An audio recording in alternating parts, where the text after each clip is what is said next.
What is up, everybody? Welcome to the Wednesday live stream.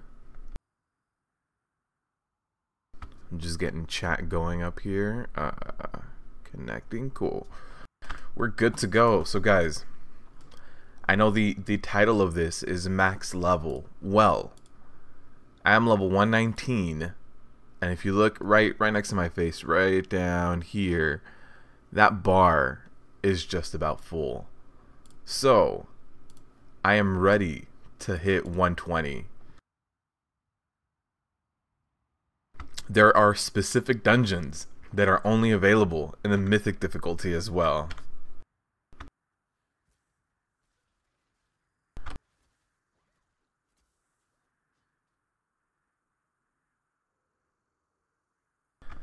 What's up, STL? What's up, Ian and Paulo? How you guys doing today? I'm ready to hit 120, guys. Look at this. I've got my quest completed. I need to turn it in. I need, what is this? 11,000 experience, and this quest gives me 17,000. Guys, I'm ready for max level Protection Warrior on the BfA beta. Also, everything was changed, and we're not complete garbage anymore. We're not garbage anymore. Oh man, Ian, it's been a while. It's been a while, man. I'm glad you could join us again for the live streams. Let me go over a few of the changes for Protection Warriors. So, stuff that has happened. It's good stuff, guys. Oh man, I'm excited for it. Avatar is now baked in. I'm not talented into Avatar. There is no talent for Avatar. How long did it take me to hit max level? Let's do a slash played. Slash played 2 days, 22 hours. So, you know, a decent amount of that was AFK. I would say maybe 2 days and like 5 hours if you're going at a decent pace. Also, if all you do is quest, since I did dungeons, questing is going to be a lot faster. And then I also did islands on this guy. So yeah, maybe like 2 days of playtime. Probably a lot less the first time around, at least. For me it was probably about 2 days of test time. So somebody out there is probably going to do it within like, I don't know, maybe 20 hours or something. It's not too bad. Work sucks. I understand, Ian. What's up, Demon Hunter? So, stuff that has changed for Protection Warriors, oh man, Avatar is now baked in. So they got rid of Recklessness. So the whole 5 or 6 seconds of guaranteed crit, no longer a thing. Now we get 20 seconds of 20% increased damage. It's not bad, and it actually feels a little bit better rather than getting Recklessness and getting a few hits off and then having it go away. Avatar actually fits really nicely. I do like it. Besides that, we also did get Intimidating Shout, which is something we used to have baked in for all warriors, but they got rid of it for Protection Warriors. 1.5 minute cooldown, AoE fears up to how many? 5 targets for 8 seconds. We also got, actually I think that's the only things. Oh, and Shockwave is built in too. Where's Shockwave? Shockwave is right down here. Shockwave is now also baked in. So besides those changes, the talent point changes are also very different. The last row you guys can't see is the same thing. The last row is Anger Management, Heavy Repercussions, and Ravager. Same thing. But the first row is an interesting one. We have Into the Fray, which before was 3% haste for any enemies near you. Now it's 3% haste for any enemies and allies near you. So it's going to have more usage in terms of in raids and even in 5-mans. So let's say you are running a Mythic Plus and you've got some friends with you, some guildies with you. You can ask one of the melees to basically stack on you. That'll guarantee you some of this haste. So you pull an enemy, you have one enemy. You're saying Ian saw your video? Oh, with the Protection Warrior stuff? The Monty Python stuff? Into the Fray, and then we have Punish, which means that an enemy is going to do 5% less damage to us, and this is more for raid bosses. Into the Fray, I see more as Mythic Plus doing bigger pulls, but Into the Fray can also work with raid bosses if they allow the tanks to stack on top of each other.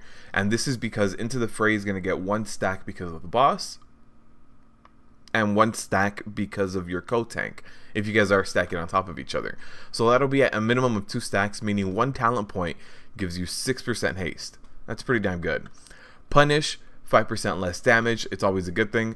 I'm still running Impending Victory because right now everybody's still getting used to healing, the amount of damage coming in. This is only for kind of like questing and kind of right now while everybody's getting used to their new builds, their classes without artifact weapons, stuff like that. This third row is all talents we've seen before. They weren't all in the same row, but we've seen Bounding Stride before, we've seen Safeguard, we've seen Crackling Thunder, no big deal. This next one is different. We have Best of Cold, which we've seen before. We have the second one, which is Avatar is going to increase the damage of Thunderclap by 100%. So hits twice as hard, and you can hit it twice as often. So increased damage by 100%, reduces cooldown by 50%. So Unstoppable Force makes it so that when you pop that Avatar, you have something every other cooldown, right? Every other global cooldown. You can Shield Slam, Thunderclap. Revenge, Thunderclap. You always have Thunderclap there every other global.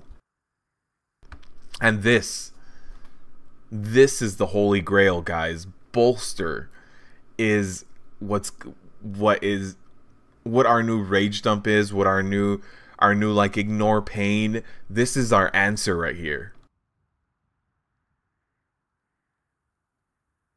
So for 20 Rage, we increase our armor by 40% of our strength. So just to give you guys some numbers, Iron Fur for Druids is 40 Rage, increases armor by 70% of your strength. That means that for point for point for Rage, Bolster is better. Bolster gives us 2% armor per Rage spent, and Iron Fur does 1.5, I want to say. So Bolster does more per point of Rage than Iron Fur does. The only bad part is Bolster doesn't stack, and it has a 6-second cooldown, 10 seconds of uptime, but that cooldown is changed by your haste, so you can bring that down. Never Surrender doesn't look like it's going to be any good. Block chance increased by up to 30% based on missing health.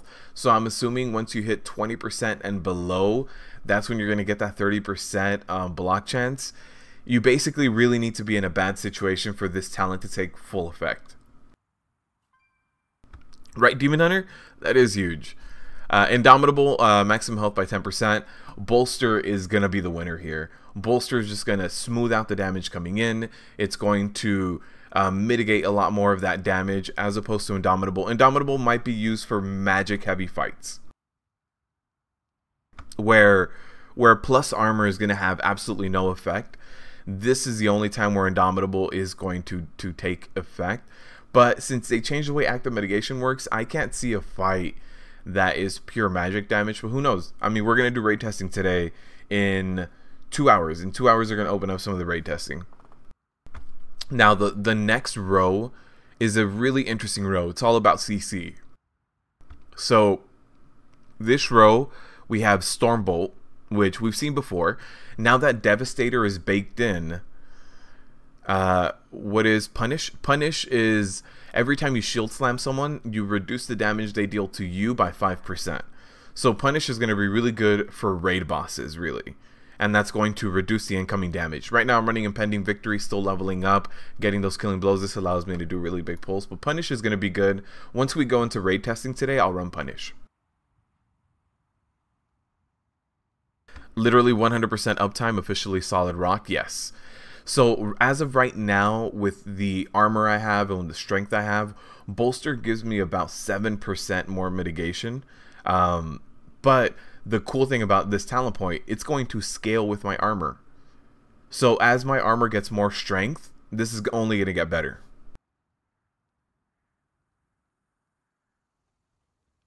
It's kind of like that old Glyph and Wrath for Shield Slam and 10% block. Yeah, works similar.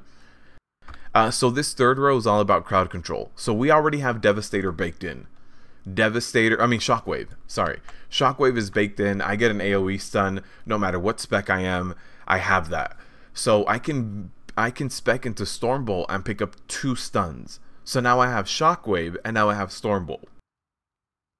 So I'm running Stormbolt to run those 2 stuns just to have the option of interrupting things as many times as possible. I have Pummel, I have Shockwave, and I have Stormbolt. I can interrupt 3 things back to back without depending on anyone else. Rumbling Earth is what used to be baked into Shockwave. If you hit 3 or more targets, the cooldown of Shockwave is reduced by 10 seconds, but the cooldown is now 30 seconds. So it makes Shockwave 20 seconds, which is really nice, but you do have that. It's a talent point that doesn't always work. Which kind of sucks. If I'm going to spend a talent point on something, I want that talent point to be active and to work. And this talent point only works when you hit at least 3 targets. It's such a weird choice for a talent. You know, I don't think it's worth it unless you're strictly only running Mythic Plus. The last talent point here is Menace, which means that your 8-second intimidating shout over here turns into a 12-second intimidating shout, and they no longer run away. They now cower in fear in place. So it turns your 8-second CC into a 12-second CC. And right here in the other talent point that you guys can see, we have Devastator, which you guys know and love. Now Devastate doesn't generate rage anymore, which kind of sucks. And Devastator doesn't generate rage. So now all it does is it kind of gives you a chance of resetting your Shield Slam. Then we also have Vengeance, which is weaving between Shield Block and Revenge now, which it's interesting, but and the last one, Booming Voice, generating 40 rage and increasing damage you deal to targets by 15%. Last row is the same, Heavy Repercussions, Anger Management, Ravager. The only thing that's different is since we lost Recklessness and we gained Avatar, Anger Management now reduces the cooldown of Avatar as well, as opposed to Recklessness, because we no longer have that. So overall, this first row, Into the Fray, can help you fill some gaps in your gear. It's going to give you at least 3% when you're fighting one target, like a 5-man boss. But a lot of 5-man bosses don't have frontal cleaves, so you can stack on somebody else and get a 6%. Into the Fray, it might work okay for raids since you have the raid boss and your co-tank with you. But there's a lot of frontal cleaves in raids that are not really for this. Punish, I think, is going to be the go-to choice. That is always going to have uptime. That's always going to allow you to get that 5% mitigated. It's just a flat mitigation too. Magic, physical, doesn't matter. It just reduces damage. And Impending Victory is more for world questing, as it is right now in live, really. Next row, I'm running Bounding Stride because of my Azerite gear. I have this talent right here. Whenever I damage an enemy with Heroic Leap, I gain Leech for 20 seconds.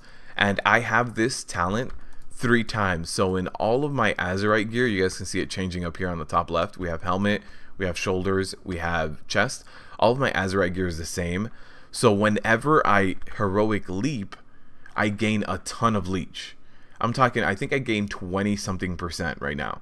So I want my Heroic Leap to be on a shorter cooldown because it basically turns it into a weird consumption that DKs have right now. When they make everybody get Leech. Right now, my Bounding Stride is that button for me. So if I pop Bounding Stride and follow it up with like Avatar, increase my damage, start doing some really big Thunderclaps and Revenges, I'm gonna be gaining a lot of HP. Unstoppable Force or Best Serve Cold, honestly, they're similar. We have Revenge spamming here, which you already do. It's going to increase the damage, and this is going to make Avatar just a little bit smoother. So I prefer this one because with this one you get to pop Thunderclap every other global cooldown. So basically what that means is that when you pop Avatar, in every other global cooldown you have rage generation. So if you have a shield slam, you pop shield slam, then you pop thunderclap, and then your next global you can do something like bolster to keep you up. If you proc the shield slam, go ahead and use that, or if you have extra rage, use revenge, and then follow it up with a thunderclap. So it allows you to kind of keep the rage going and allows you to always have something in this world where globals are new, like bane of existence, you know what I mean? Bolster, yeah, I think this is a no-brainer. This is going to be an amazing talent point. And then we have Devastator on this row, and Devastator and Vengeance both look like really good options. But the thing is, with the new global cooldown changes, Devastator basically gives us free global cooldown. So every single time you auto attack, you're basically doing the equivalent of hitting Devastator once as your normal spell with the global cooldown. So the Devastator talent point basically turns every single one of your auto attacks into a global cooldown that you used trying to reset your shield slam. With right now global cooldowns being what they are, this is huge. I feel like it's insane the amount of value that this adds in comparison to Vengeance. 33% of rage cost is a decent amount, and every now and then we do feel a little rage starved, but I think Devastator, especially as your haste goes up, I think Devastator is going to be huge. Alright, we are ready to hit max level, guys. We're ready.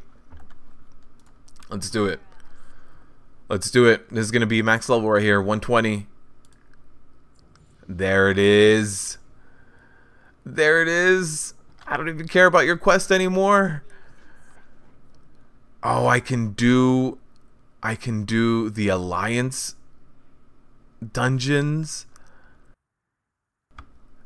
Thank you, guys. We hit 120. So now, can I queue up for heroic? Not yet.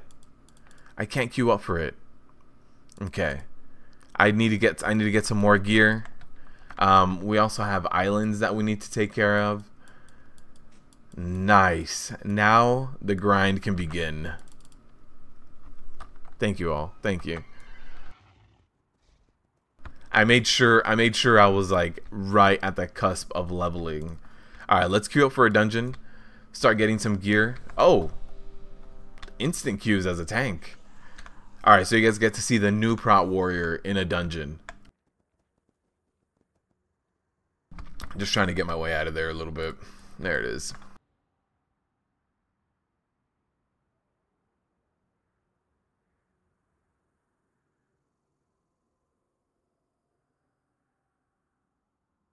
So with this new Prot Warrior change, I'm digging it. What are islands? Islands are like, I guess there's nothing in game that's really like them. Basically, one team of Alliance and one team of Horde is sent to an island, and you need to gather resources. Kind of like, I'm even trying to think of a PvP battleground. There's not much that's like it. So there's these nodes. And then there, oh, Rexar is here. Oh, this is the Alliance one.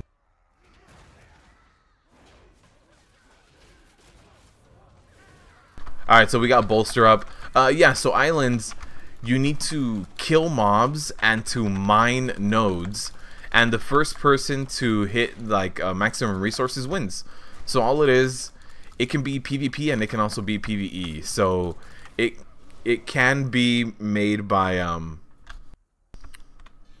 you can gain resources by killing mobs. I don't know why I followed that person into the wall. Or you can get them from killing the opposite faction. Also, the opposite faction might be made up of NPCs, or it can be made up of actual like Alliance or Horde characters.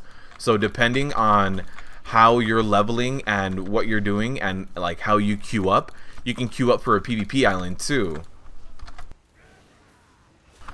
So yeah, islands are just the think of it right now in live, the best way to gain artifact power is to go do raids, go do LFR, and go do like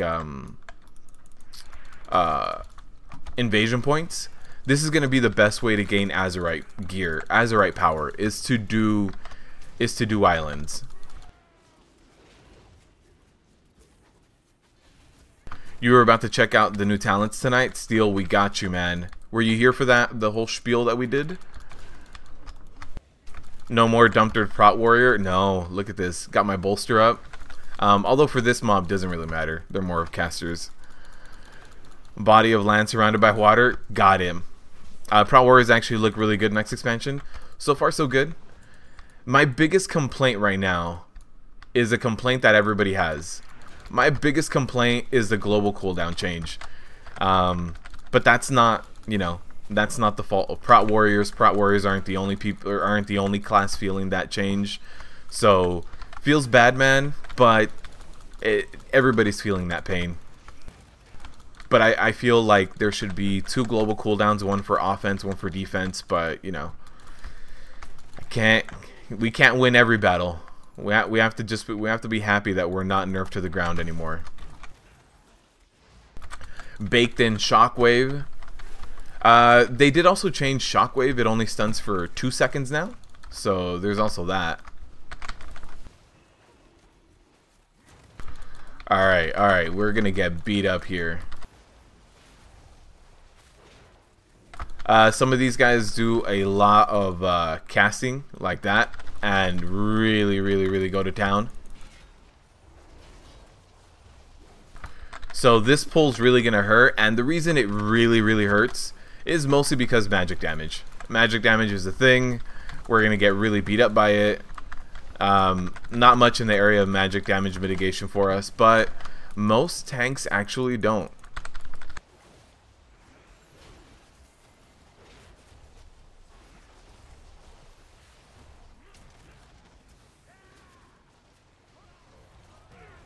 Oof. Yeah. Not much we can do. That pull ended up being, I believe, 3 different pulls in one.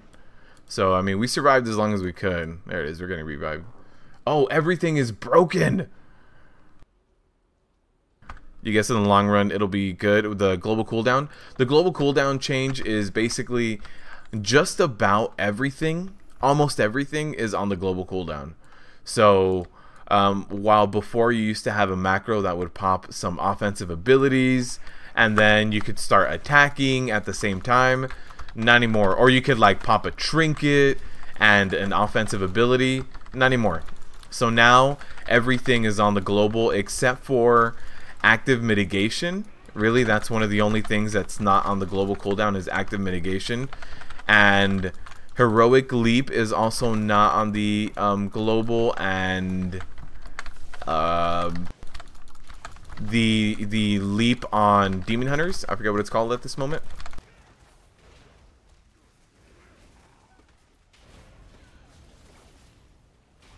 But yeah, almost everything is on the global cooldown now. So depending on what class you play, there's going to be a lot of global cooldown things. Alright, so I'm going to pop my fear mostly to interrupt their healing. And this guy was still trying to heal.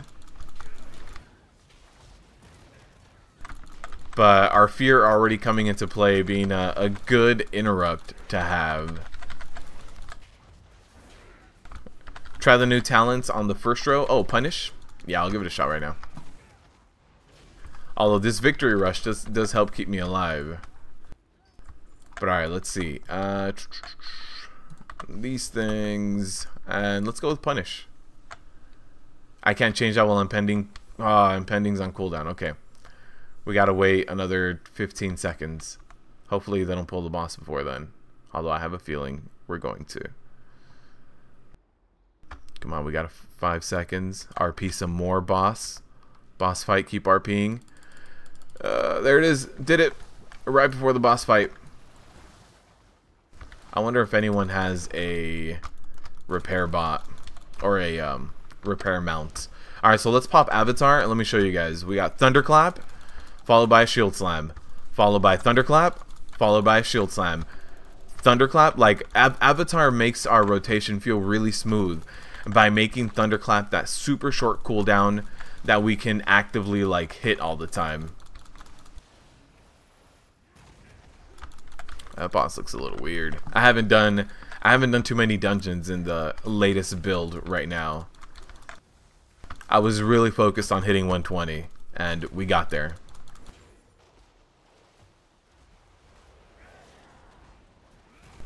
Alright, let's just start doing some big damage here.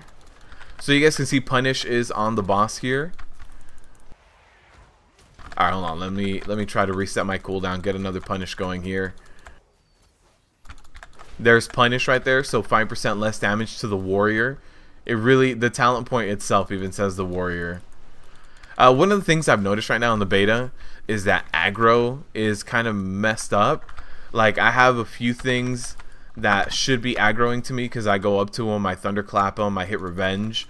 And if I'm not targeting the mob specifically, it doesn't always stick to me. It almost feels like Skittish Week right now on beta. Let me ask someone if they have the repair mount.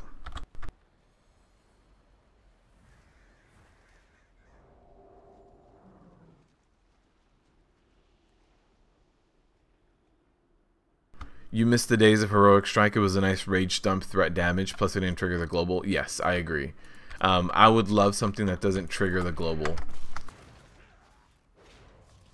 Right now, the only thing that doesn't trigger the global is shield block. That's it. So we're popping Avatar, doing some good damage here. Gale wins. I couldn't interrupt that, so who knows how to get rid of that.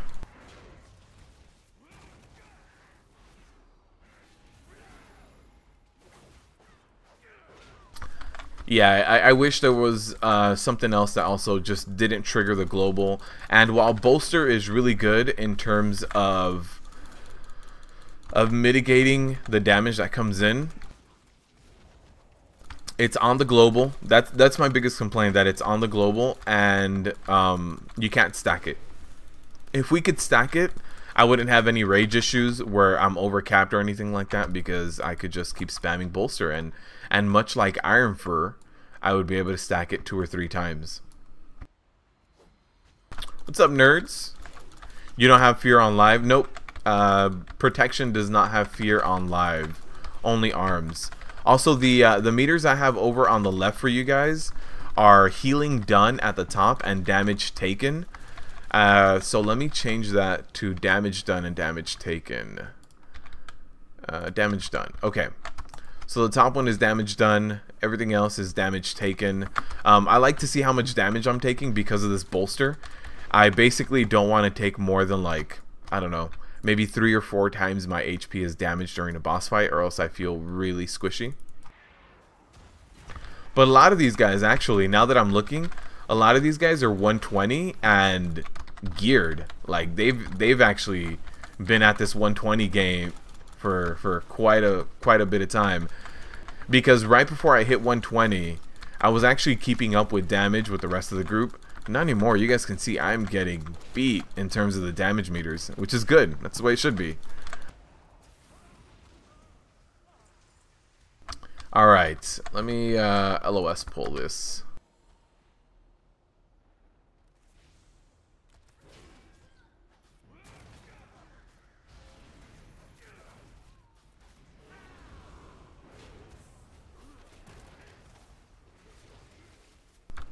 They've got a rune under them, and I'm trying to interrupt. No, it's not really gonna work out.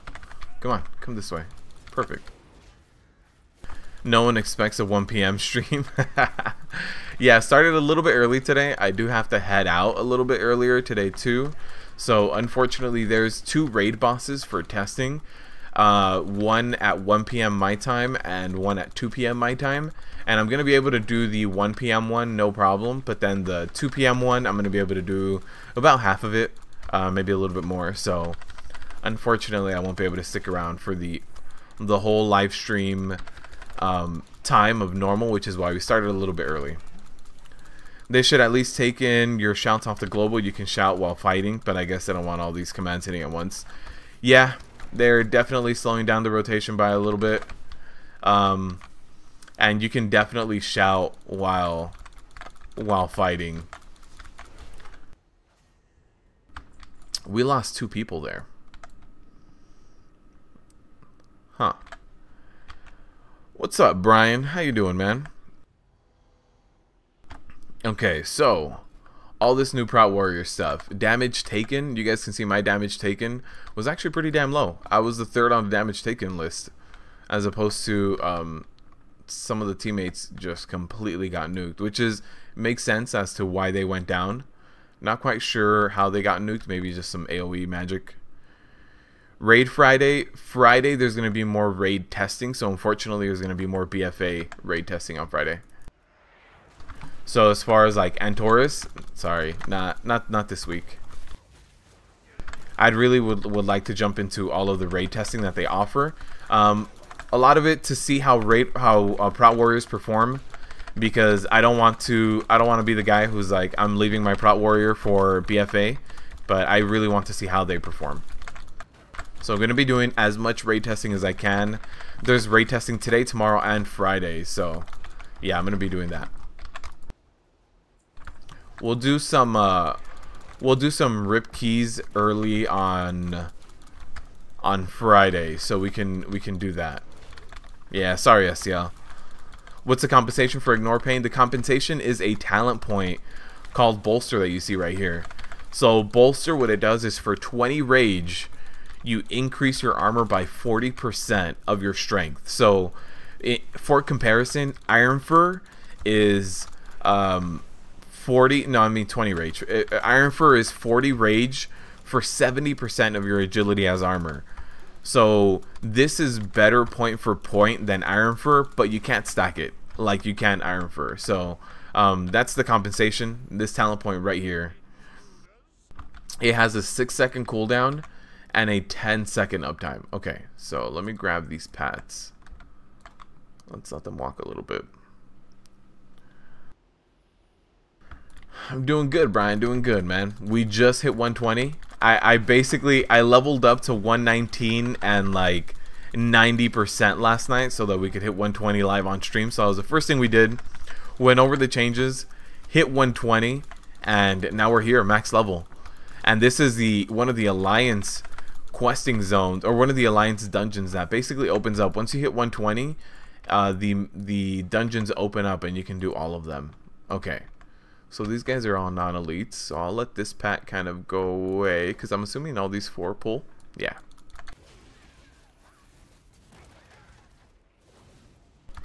Thinking about deleting all your burst macros to prepare for life without them? It's not a bad idea.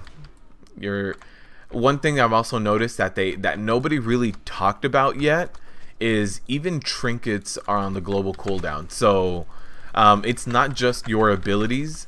It's any activation. So I used to have this trinket. I'm not running it anymore. It's really underleveled. But I had this trinket that I got from one of the dungeons here in BfA. And basically it just throws a rocket at a target. So it was extra damage, extra AoE damage at that. So I had it equipped, but it would always incur the global cooldown. So kind of sucked. So yeah, even like your trinkets, it might turn out to be that stat sticks are going to be the best thing, or trinkets with an internal automatic proc. Those are probably going to be the best trinkets, but unused trinkets, like right now in Legion, unused trinkets are really strong because you get to stack them with all of your cooldowns, right? Well, in BfA, there is no stacking. There is a global cooldown. You take your stacking and you get it the hell out of here. Alright, those non-elites are bouncing around. They're like running around in fear. That's fine. Not much I can do to control them when they want to run away. I don't know what this swiftness ward does. Let's run away from it. I'm assuming it gives everybody haste, even the boss. Alright, so let's pop a demo shout here. Let's pop Avatar. And just start having a little bit more of guaranteed uptime on our active mitigation. Oh man, some of these mechanics are destroying me. Alright, let's move him out of the swiftness.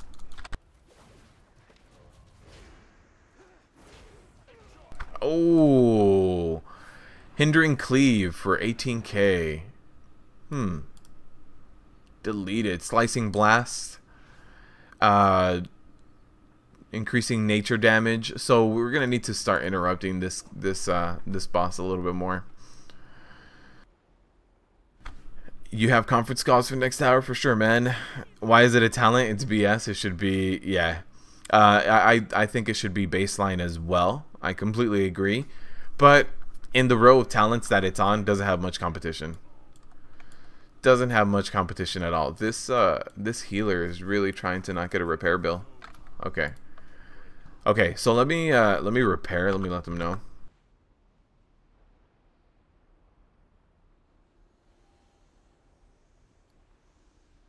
So I'm gonna repair and then I'll jump back in. I'd be so proud of you. You actually completed the questline to unlock the Netherlight Crucible. You didn't even know it existed. Ouch. Ouch, Brian. At least you got it done, man. At least you got it done. You have to raid tonight with your guild. Okay, that's good, man. Getting it done. Get your gear before the expansion's over. You're a main prot warrior and you love him, Kose? Me too, man. Me too. I am a main prot warrior and I can't see myself tanking on very many other tanks. I like demon hunters, but I don't see it replacing my prot warrior.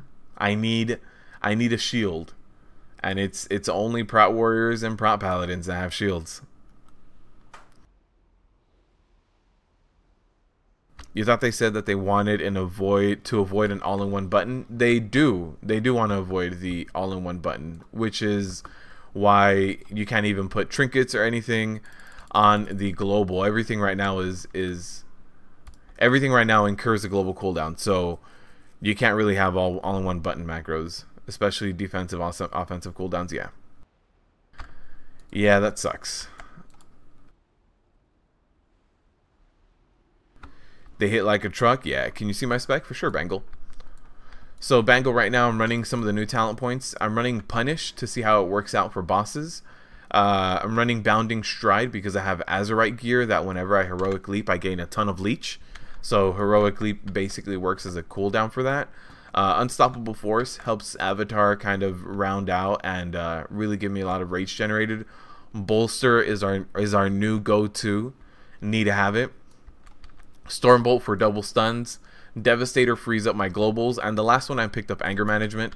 So Anger Management gives me faster avatars, shield walls, demo shouts, last stands, you know, things like that. Real tanks have shields. Just got to the stream, didn't see any changes on Wowhead. Anything new for Prot Warriors? Yeah, man. We're getting this new ability right here called Bolster, which is 20 rage, increases our armor by 40% of our strength. Punish. So there's all these new talent points. Every single Prot Warrior now gets Shockwave baked in. So we have Shockwave. There's a world quest here. I haven't unlocked world quest yet. No. Okay. Every single warrior gets Shockwave. We also get our Fear, Intimidating Shout that we no longer have on live. We get that. So a lot of things we're getting, and they're really nice actually. They feel really good. Like having Intimidating Shout back, I didn't realize how much I missed it. That Hindering Cleave, it's insane. It's insane. I wonder if I can dodge it. Let's see.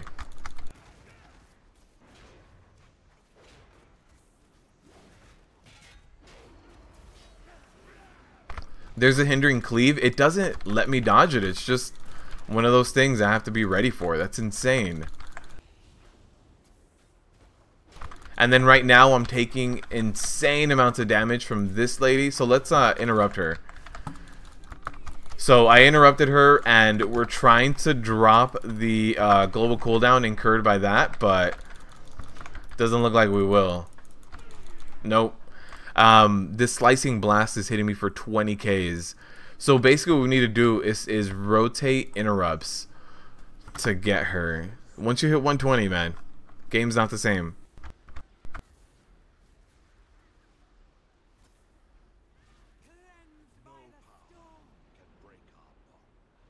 Alright, letting them know we need to interrupt her.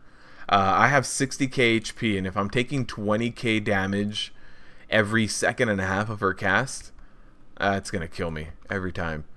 Damage taken. Look at that damage taken. That's insane for that fight. Shield forever.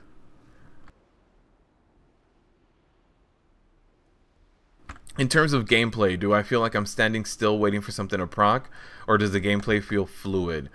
Oh man, so the gameplay feels it feels okay, but the thing is, it does feel a lot slower. So it definitely feels like, hey, I should be trying to do other things now. I'm just gonna go down to this. Let's just re-up. It definitely feels a lot slower. Accidentally ran into that mob. So it definitely feels a lot slower, but it's not bad. There's a few things that they could do to really make things feel better. I think the biggest thing that they could do to make the game feel a lot better would be to put defensives on a different global cooldown. So right now we have active mitigation on our global cooldown, but that's it. I mean, off of our global cooldown, but that's it. Just that and heroic leap.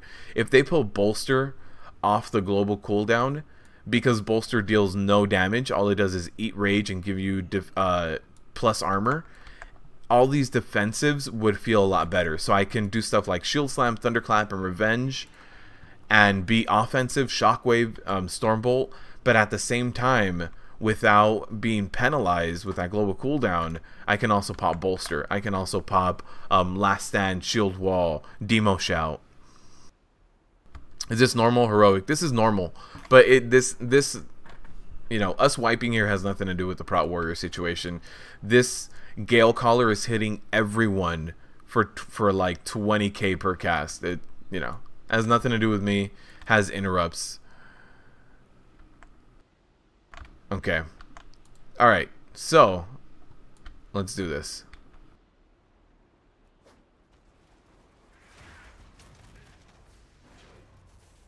I'll go ahead and pop Avatar, start getting, you know, a little bit more rage in here.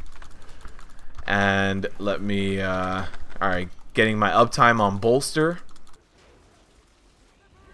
Let's get Demo Shout. People said to stay here in the blue. Okay, let's see.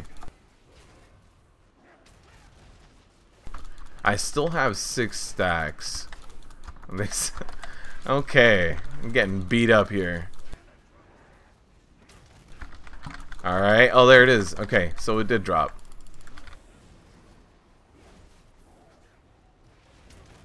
Oh man, that hindering strike does a ton of damage.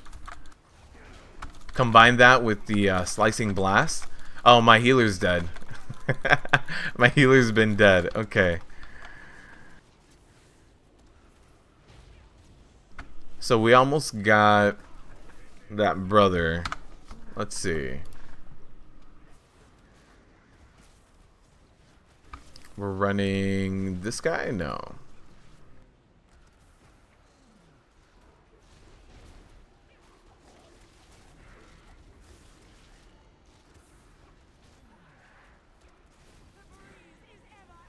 Prepare for heavy damage when this goes out. Not much we can do about it. Avoid the attacks when he's under the effect of... Okay.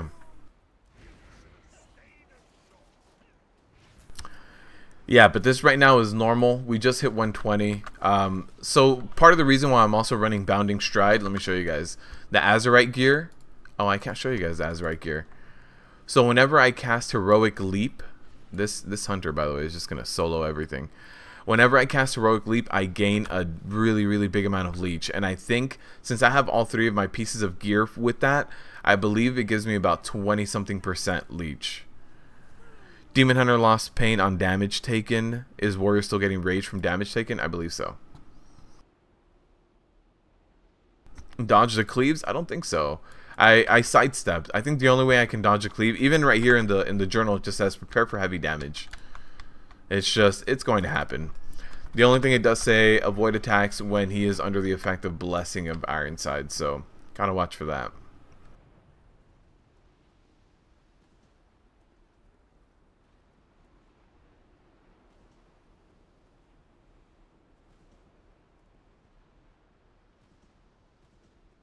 And then we do have raid testing in an hour, and that's going to be 2 different bosses, so that'll be fun. There's another streamer who I want to jump in there with. He's also a Prot Warrior, so hopefully we can dual Prot Warrior it up and do the boss fight that way.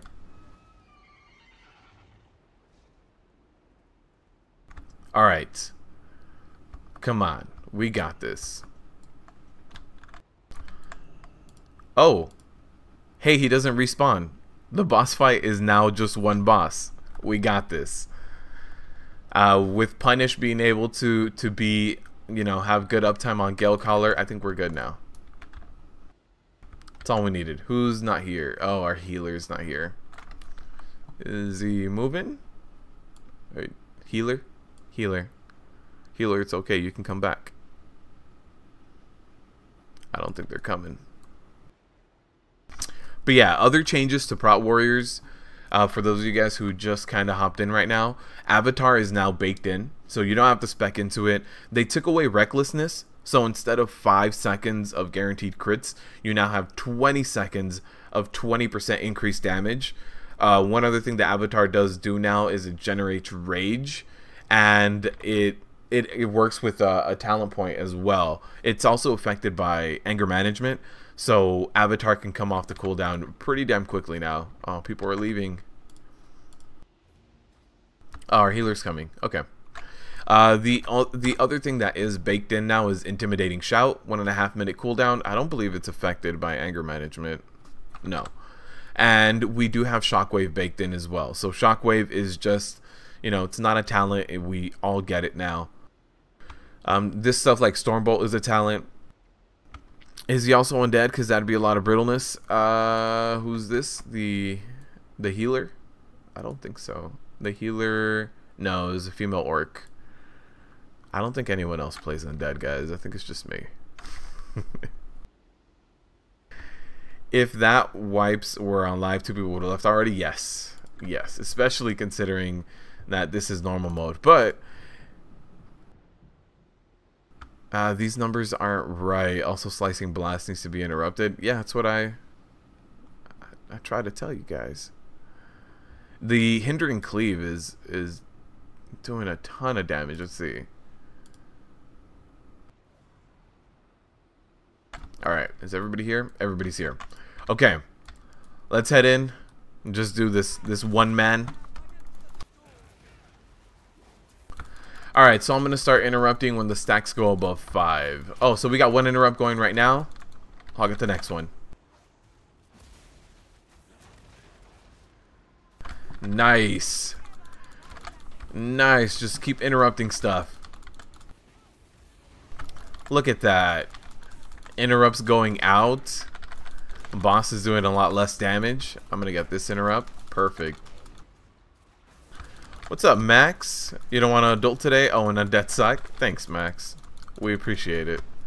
Everyone here appreciates it. Oh, man. Alright, this boss has gone down now. Perfect. No loot? Is that really no loot? Oh, we're stuck in combat. Wait, something here is taking damage. Okay. Alright, I can't submit a bug error because it hasn't popped up yet. What if... Okay, hold on. What if we kill these guys next to the boss and we AoE loot? Okay, let's try that. Let's see if we can AoE loot.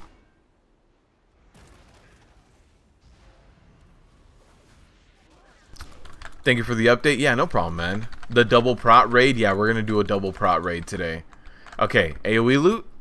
Nope, just silver. Guess not. That's fine. Maybe it'll come in our mailbox. This boss is too easy. No, that boss is actually pretty damn difficult. Requires everyone to be on it. Healing totem, yeah, totems are back, man. Totems are back. But this is it's a monk. So right now my leech goes up to 16% based on my gear. And so that's just the gear alone. Talent point alone makes it so that I gain leech for about, I think, 20 seconds. And the cooldown on heroic leap is like 24 seconds or something like that. So I can get leech pretty often if I really need to.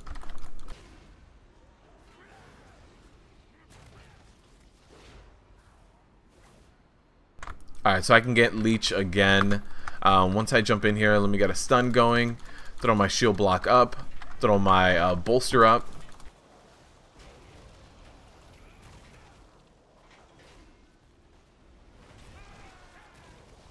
Alright, we'll get leech going. This is a ton of magic damage just going out here. Do you guys see all of this? Jeez. Alright. Let's pull this guy back. It's all of them. I remember these guys. Yeah, they summon all the tentacles. All the tentacles. If you guys are into tentacles, you guys are going to love this dungeon. Zero mechanics to deal with. That boss, just because it glitched out, it only gave us one. Only the one boss. Yeah, those casters are just going to be back there. Let's pop a spell reflect. And hopefully that'll take him down. Bear undead chest, all the ladies dig it. That's... I don't have any transmog going right now. That's just what you get when you level up here. That's what you get, man. The leveling gear here. I'm still in combat with the bosses. You guys see this on the right hand side? Still in there. I just dinged 120, yeah.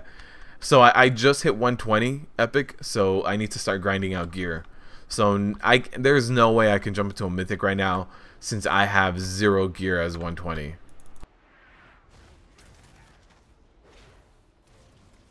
I don't even have world quests unlocked yet. So step 1 in gearing up is going to be to get those world quests and to start doing them. But I just hit 120. Gonna start getting a little bit of dungeon gear here. Hopefully I don't get completely destroyed in the raid testing today. Hopefully it scales to a certain item level like it did last time. Because if it scales to your actual level, I think I'm really under geared to be a 120 right now. The only sad thing is that you can't leap in place like a demon hunter. No, you have to have, there's like a very minimal amount of distance.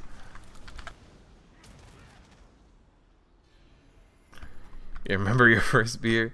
Damn it, Max! Is this a dungeon in a mountain with a tentacle face on it? I believe so.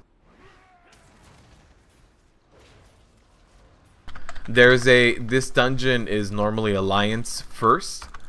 And, yeah, the leech, 16%. Yeah, this dungeon is normally Alliance first. But now that you hit 120, you unlock them all. The only thing is, getting to these places, like to run Mythic Plus, getting to these places is such a hassle. But it's not impossible. I did the quest line to kind of get these areas and put a Horde foothold in that area. But the thing is, you need to take a boat. So every time you're going to want to do a Mythic Plus, you're going to need to take a boat.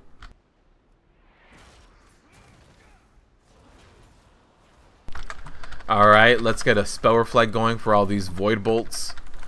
And let's get a stun. And then we can get some leech.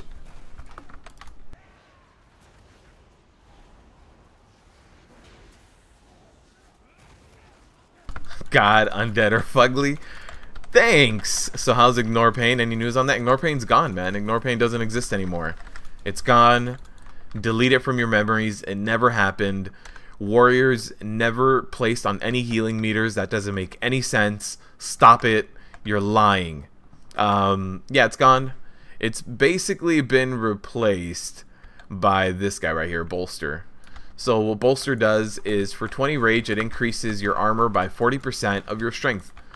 So it's kind of like a half Iron Fur. So Iron Fur is 70% armor based on agility. This is 40% armor based on strength. So you can think of it as like a half Iron Fur. The only bad part is it doesn't stack up, which I think is a bad design flaw. I think I think if they want bolster to really be the replacement, they should let it stack. Let me rage dump all the things in it, and then I'll be good with it. You've seen this many tentacles at once before, let me tell you. You're right, nerds. You're right. Yeah, no more IP. It's gone. Baked into the class, there's not much. Like if you don't talent into bolster, there's not much else for you besides shield block. You get avatar now.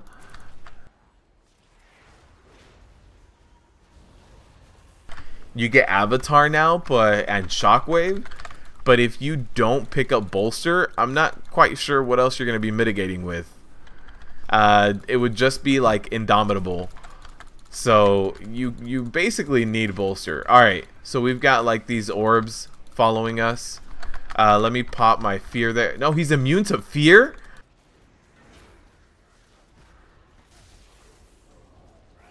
He's immune to stuns too. I stunned him. It didn't do anything. Okay. So the guy who's MC'd ran around and collected the orbs. So there's that, but I tried to do things to him. Didn't work. You're gonna miss that 1 million HPS on hero? Yeah, man. 1 million HPS was very nice. Being able to solo raid bosses because you did so much healing, you didn't need a healer. That was nice. Alright, so this guy's going around collecting the orbs. There it is. Perfect.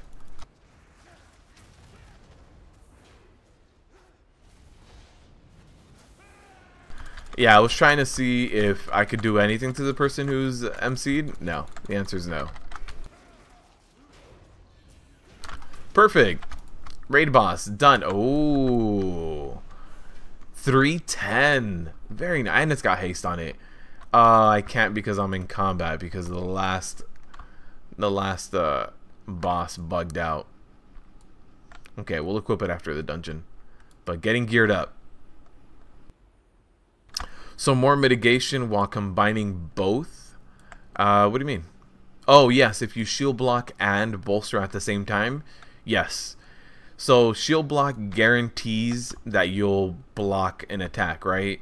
But the block can be either a normal block or a critical block. Normal blocks are 30%, critical blocks are 60%, but then the leftover of that damage, the extra 70 or 40%, depending on if you crit block or regular block, that extra damage is mitigated via your armor. So yeah, you can absolutely double dip and just become a wall of armor, a wall of shield and armor.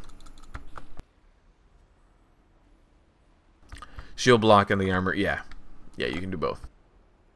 Why not both? You can, Taco Girl. Alright, so we're gonna get some interrupts going here. Let's see, let me interrupt that. Can I stun you? No. Okay, so you're immune to stuns. Got it. Throw up my bolster. Are you immune to fears? Yes, you are immune to fears. I'm gonna get your next consume essence. I got you here. And there's my interrupt. Why is this guy not facing me? I've noticed a little bit of threat issues in this latest beta build that I didn't have before. The undead Iron Man. That's it, guys. I like to expose my bones because they're actually covered in adamantite. It's great. So these guys also do a full heal when they consume essence. I believe it's an AoE damage and full heal. So just something to keep in mind when you want to interrupt it. Just like that. This part feels like the underwater levels from Mario Donkey Kong. Really?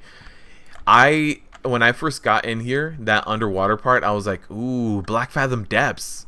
Or does no one remember BFD anymore? Is it just me? Is it just me? Because everybody who's playing Classic is going to know what I'm talking about. In order to even get into the dungeon, the world entrance to the dungeon had a part where you had to go underwater. Alright. So here it is. We're going to go through our different phases where I'm going to get the... Oh, is he errored out? Huh. Okay, let's submit our bug report.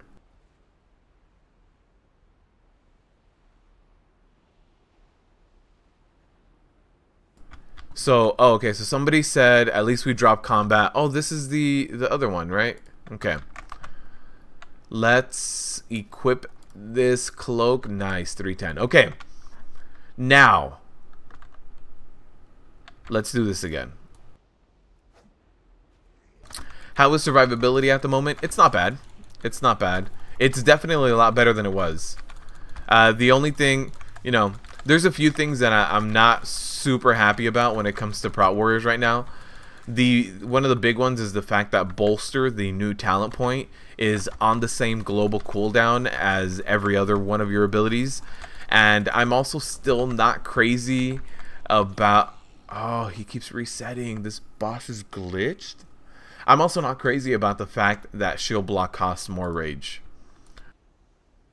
It makes shield block feel not as great. Try to stay in the middle, maybe. Okay, they want to stay in the middle. That's fine. I'm just popping Bolster so that my anger management eats a little bit more rage. So did Sunken Temple? Yes, Sunken Temple. You needed to go in underwater. Prot Warriors have to spend rage on Ian. Oh man. Yeah, the shield block nerf of extra rage feels really bad. It still feels really clunky. I'm not quite sure what the purpose of it is right now in the current build. Like, I don't think there's any reason for shield block to cost 40 rage, but that's just me.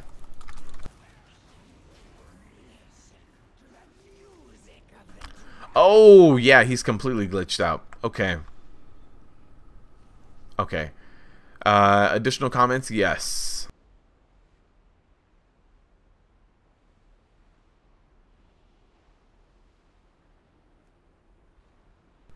And why this guy? There's no one outside, so he just despawns. He's not putting the tank in the realm. Okay. You have any idea how exactly you get a beta invite? Is it random? It is random. It is completely random. I mean, my account has been active for a very, very long time, so that might have something to do with it. I beta tested Hearthstone and Heroes of the Storm, so maybe there's like a backlog there. But yeah, as far as I know, it's pretty random. Yeah, let's see if they said, do you guys want to queue up for another dungeon? Sure, let's queue up for another dungeon.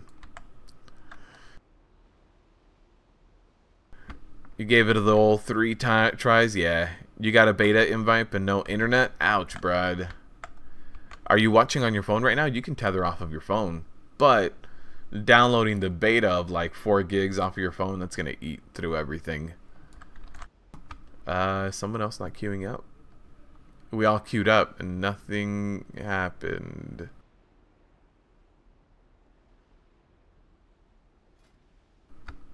Nope. Doesn't let us randomly queue up. Okay, I guess we're just gonna have to drop. Oh, okay, let's see if somebody else can make it work. Except the boss is not interested in fighting the nerf Prot Warrior. Ouch. So somebody in our team said that they're half mythic geared. Oh, the healer. Yeah, so as far as people just tuning in for changes for Prot Warriors, baked in now we have Avatar and Intimidating Shout, both moves that we've had in the past, and we also get Shockwave baked in, and then the new talent Bolster. This thing is great. Yeah, it doesn't put us in the queue, so we're gonna have to leave.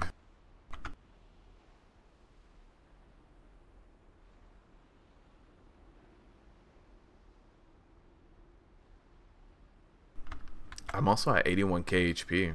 I jumped up a decent amount. So yeah, new stuff. Punish is gonna be interesting. I think I still want to run Impending Victory while I get my gear up, or before we do raid testing. So maybe I can get another dungeon done and get some more. Okay, so let's jump out. Maybe I can get some more gear before the raid testing goes live in an hour. So trying to do 1 or 2 more dungeons. All right. Also, that same group said that they were going to keep running dungeons. They're doing pretty good, so let's join them. Let's vendor all this trash. Also, one thing is I'm going to pick up enchanting so I can DE all of this and see what it does.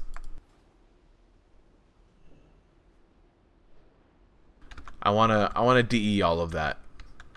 See how it works out. Oh, for heroic leap, guys, this is the talent point I have, breach. Whenever I do damage with heroic leap, I gain leech for 20 seconds. Every single piece of Azerite gear has a chance, or not every single piece. There are different talent points built into different Azerite gear, so you are gonna have different builds that have different power, right? So this one has a Devastator talent point and a Heroic Leap one, and all of my pieces of gear have the same talent points. But if we look here, you see the second row changed on this one. While I still have the Devastator, now this one I can have I automatically heal when there's no enemies near me, or I can't take, or when I take damage, I heal for a little bit, you know, and it can't occur more than once every 6 seconds. So it's different gear for different things. Like this one, this old chest piece as well, whenever I thunderclap one person, I get a bubble. So different pieces of Azerite gear are gonna have different talents, and they're gonna make you have different builds.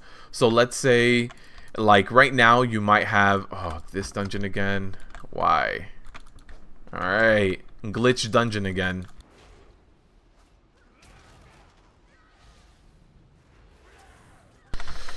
So basically what you're gonna have is this Azerite gear might come from different raid bosses, maybe mythic pluses, and I think the best in slot talent points are probably going to be from raid bosses. Now Azerite gear can't Warforge, it can't Titan Forge, so whatever level it drops at, that's the level it is, and that's fine. Oh, why? This is still glitch, guys. We can get some gear from the first few bosses though.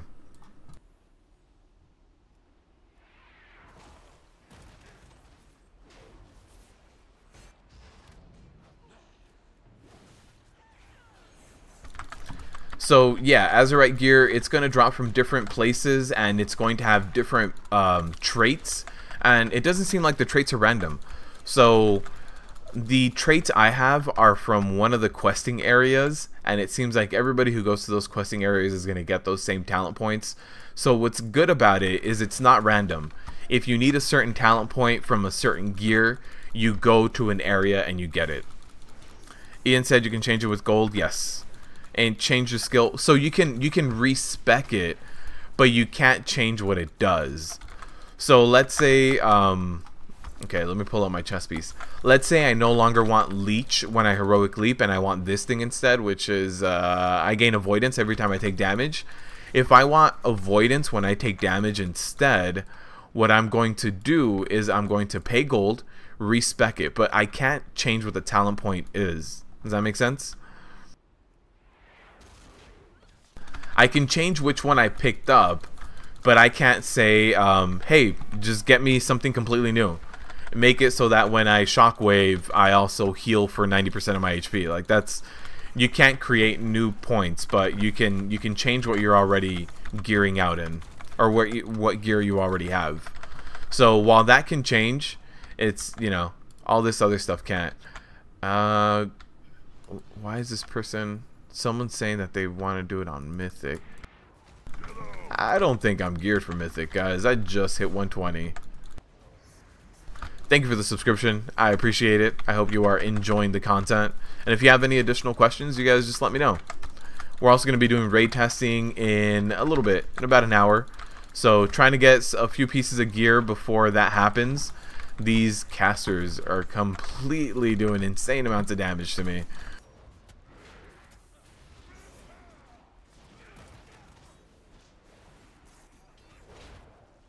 How good are mages or Ellie shamans?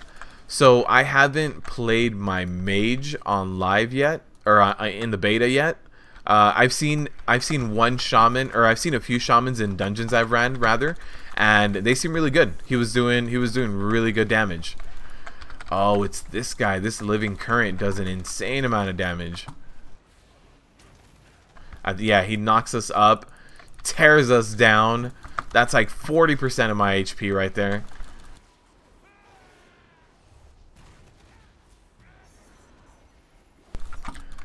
This guy is destroying me. Okay, he's down. Good. Only the best dungeons, only the best are Mythic Dungeoneers. I still need to gear up. I'll get some additional gear later on. And maybe Friday, when we tune in Friday, but we'll see. I need to get up. Tomorrow we're going to put up the video for the new Prot Warriors. So a little bit more of an in-depth analysis since we do have meters going. I'm going to see how much bolster actually helps. For right now on my character sheet, I see that it mitigates an extra 7% of physical damage, but we'll see what that means in the course of a whole dungeon. So getting better at maintaining uptime at bolster so that I can properly see what it does. I think with more haste, it's also going to get really good. But right now, my haste with this leveling gear I have is disgusting. I think I'm like at 9%. My haste is 7% right now. It's just, you know, I need a lot more haste. Haste mastery is definitely going to be the build to go. Alright, let's just knock these guys out because someone's going to cleave them during the middle of the boss fight.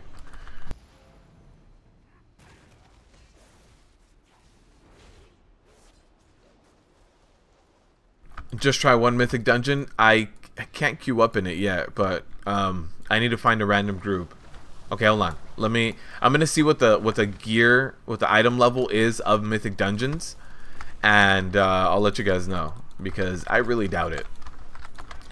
Alright, also one of the things to notice about the new Prot Warriors is the fact that we're really reliant on short cooldowns. So we have Demo Shout, and we have Last Stand, we have Rallying Cry, Shield Wall. If you run Anger Management, even though it seems like you're doing less things, it seems like we're doing a lot less because everything is slower. The global cooldown changes are slower, but things also just cost a lot more rage. So you're doing like the same amount of actions as you are in live, or you're eating the same amount of rage as you are in live, but it's less actions. So if you run Anger Management, you get these really short cooldowns. Like my Demo Shot, I used it in the beginning of the fight. It's back up right now. I can use it again. Avatar, I can use it again. So all of these things, it's really reliant on the Prot Warrior using a lot of shorter cooldowns. So let's pop Avatar. Let's start doing some damage here. Let's see how this goes. Oh wow, rip FPS, guys. Alright, so with Avatar, our Thunderclap is going to be doing twice as much damage, and we can use it every other global cooldown. There it was. Let's just knock this guy out for the rest of the time. But 20 seconds of Avatar feels really nice. That's probably one of the changes I do like the most. Getting rid of Recklessness, putting in Avatar, it feels a lot better. Now Avatar is on the global cooldown, so that doesn't feel better. But you know, not much convincing we can do when Ian spent 20 minutes trying to convince us that it was the best thing. Brad back for you need food for sure. Your friend said Mythic Dungeons dropped 340 item level. I mean, maybe. Right now, this dropped a 310. So, since this dropped a 310, I can see Mythic being 340. Absolutely. 340 plus, looking at King's Rest. Okay. Yeah, 340. I'm definitely not geared enough to be doing something that is 340. I think my gear right now is 270 something. I'm 275. Yeah, no running into mythics for me. Not yet. I'll get geared up for Friday. How about that, guys? Heroic is 325. Heroic raid drop 340 item level 2. Hey, that's not a bad thing. The new raid dropping 340 and then mythics dropping 340s. That means that you're gonna get geared. Although Mythic 0 and Heroic raiding not the same thing, but that's not bad. Gets you prepared.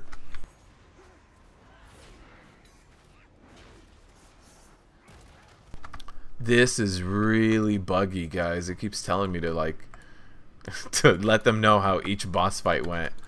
And I think I'm stuck in combat again. Alright, so we got shield block and bolster up. And I think we should be good. Yeah. Damage taken. Non-existent. We're good. So these guys, they buff themselves up, but they get really, really slow. You're true? You're true? What?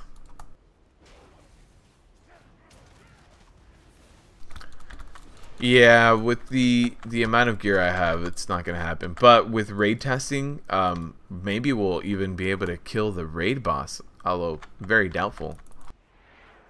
Kill the raid boss, get some really, really cool raid gear. We'll see. We'll see how that goes. No high hopes. Last time, the raid boss from last time, it was insane what you the numbers you needed to push out for it. I don't think anybody was ready for that amount of overtuning. But then again, it's a lot easier to overtune and then turn the dials down just a little bit. All right, let's these camera angles in some of these dungeons. World boss is 370. I need to start doing world bosses. I didn't know there was world bosses. If there was world bosses, I think I would have been able to take some of them down solo, because yesterday I did a quest where something glitched out and I was able to have an insane amount of damage. Reduces damage taken. Okay. I was able to have an insane amount of DPS because of a glitch quest. So it's too bad I don't have it anymore.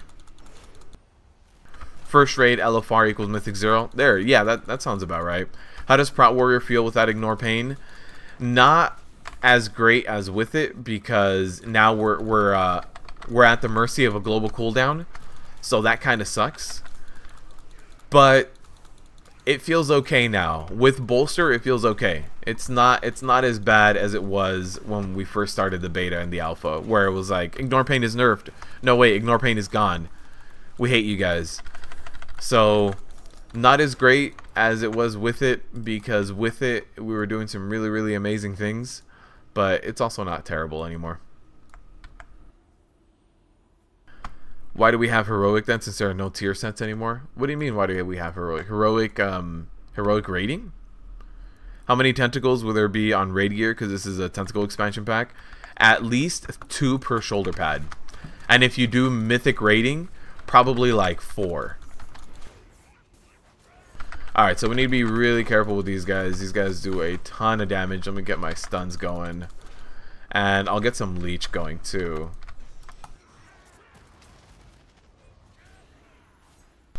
Alright, get some leech going with my gear. Sorry guys, with the whole menu popping up. I was trying to just hit escape to make sure I didn't charge in. Alright, these guys destroy my life. These elementals. Oh no, it was the other ones. Okay, never mind, not these guys. 370 normal, 345 for heroic, not bad. They still haven't implemented the item levels or the item drops of different Azerite gear. Right now you only get them from like questing and leveling up. So I'm interested to see that too.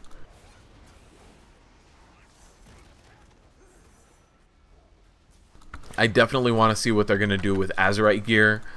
Because Azerite gear right now when you're questing, it's way better than any other gear you have. So my Azerite gear is item level 300, while the rest of my gear is in the 270s, 260s. So Azerite gear is kind of like legendaries, where it has a much higher item level than the rest of your gear. We'll wait for this Pat to come back around. And this guy, these bosses, I hope they don't glitch out again.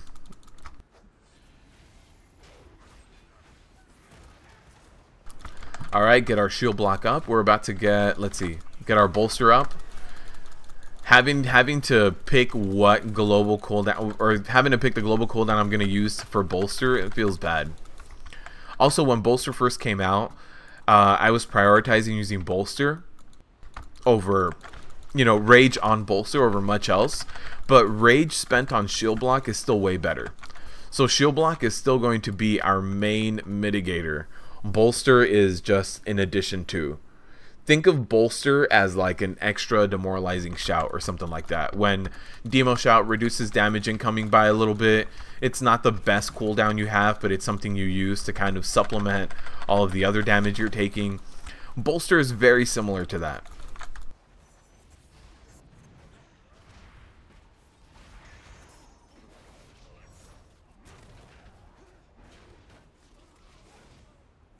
Alright. Stop asking me how the last boss was. All these guys are non-elite, so, you know, picking them up as best as I can. But if they happen to hop around with this Windwalker monk we have, not a big deal. Do I feel as though Prot Warrior skill cap is going up due to removal of Ignore Pain? No. I think they're going to remain about the same. Prot Warriors have always been about preparing for the hits. You have to do certain things to put yourself in the best situation possible before you take the damage. You know, you have Death Knights and Vengeance Demon Hunters and not Vengeance Demon Hunters. You have Death Knights and Druids, and they are going to be a hard mode time, yeah. So Death Knights and Druids can recover, right? So based on the amount of health damage that you just took, you can recover a little bit. So there's a hindering cleave. I just need to buckle up and take that damage. But when he gets a certain buff, I need to run away from him. So I definitely want to use this. There's the hindering cleave again. Not much I can do about it.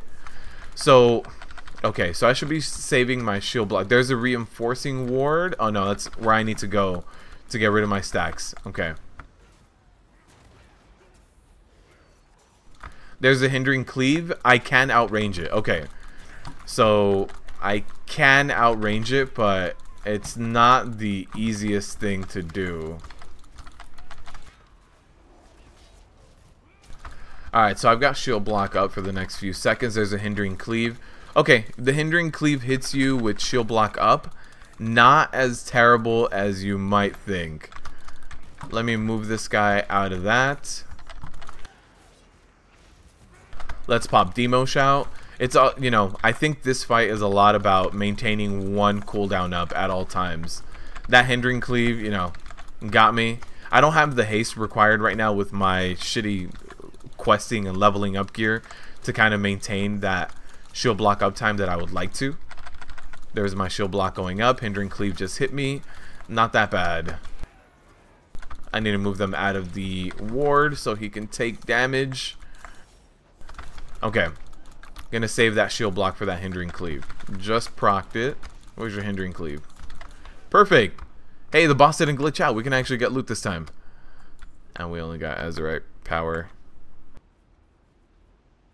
Demo Shot should be taken off the global cooldown again. Yes. I'm gonna make a video where I, you know, talk about how I think it could be solved, but I completely agree.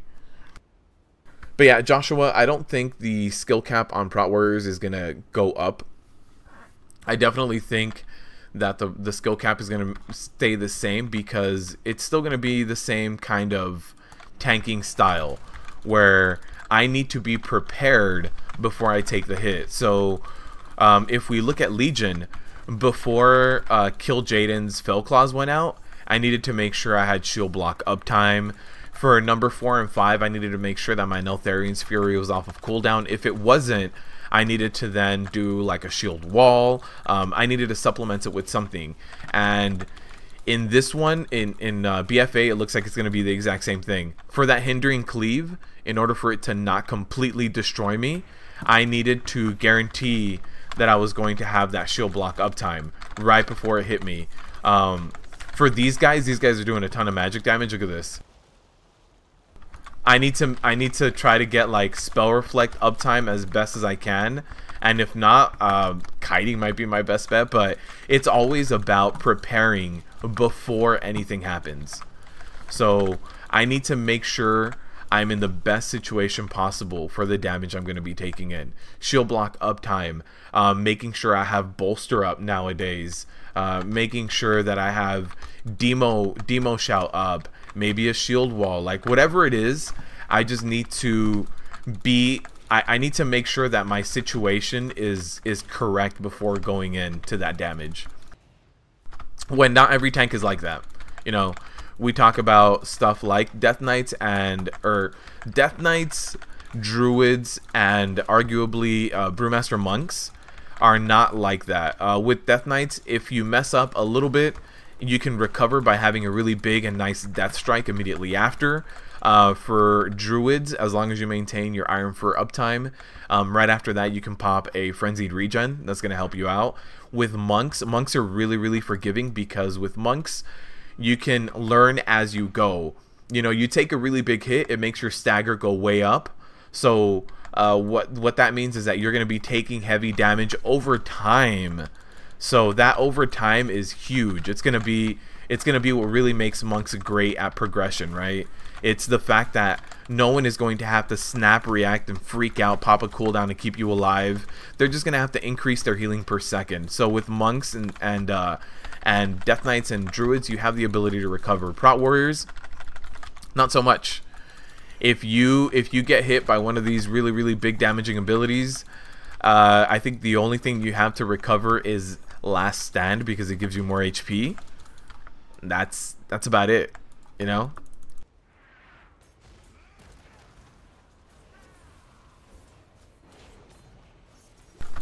Alright, so let me pop my leech here, and these guys do a frontal cone stun called Mental Assault. You guys see it there. So this thing, when that goes out in whatever direction that's going out, that's going to go out this way.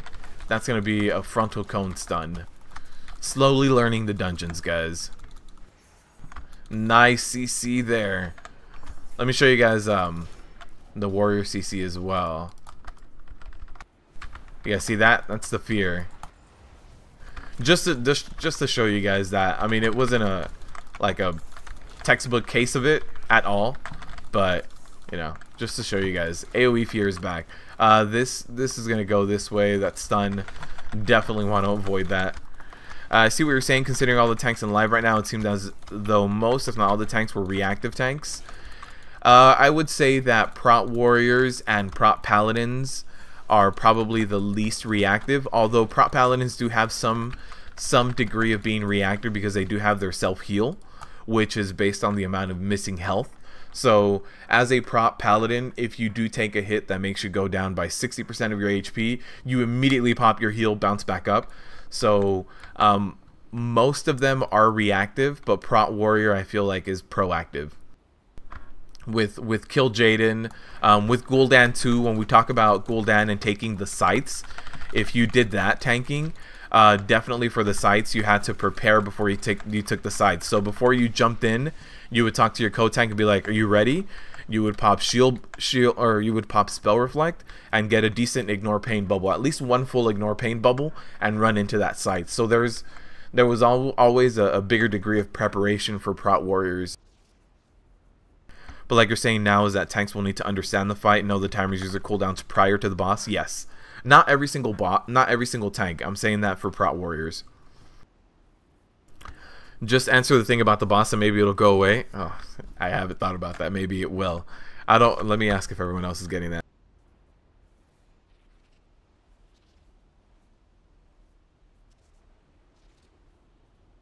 See if anyone else is also getting that. Alright, let's knock this guy out. Maybe we'll get some gear here before we have to do the raid testing.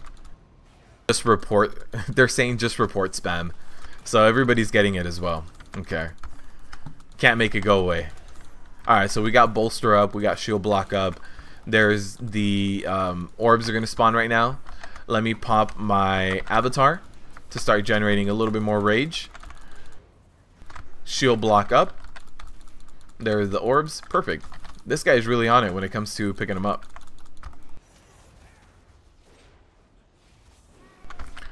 Got my bolster up. I'm going to get Demo Shout up right now because my shield block is having some downtime.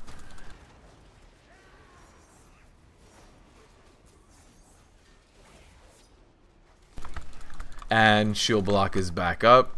Not bad. Not bad. Definitely feels very different than Legion felt. So if a lot of you guys are playing Prot Warriors and Legion, whenever you start actually taking damage on your HP pool, it starts feeling really weird because you have Ignore Pain and it's like, I shouldn't be taking damage. We definitely feel like a normal tank again, where we're taking damage, but that's okay. As long as we're not taking damage quickly, as long as we're mitigating properly, But yeah, definitely feels way different than Legion. All right, let me just submit bug. Please don't.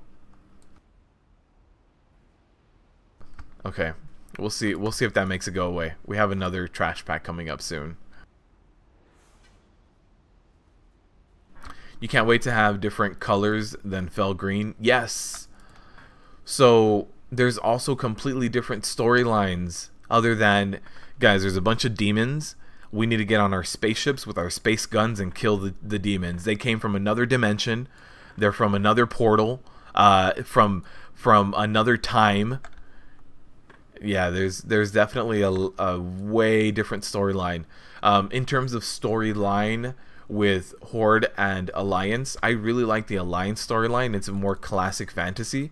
I don't want to have too many spoilers here, so we'll save that for another video, but I'm definitely going to do a video where I tell you guys kind of like the general feel, storyline, aesthetics of every single zone, so you guys can stay tuned for that. But definitely, oh man, I had a really big dot on me. I almost died.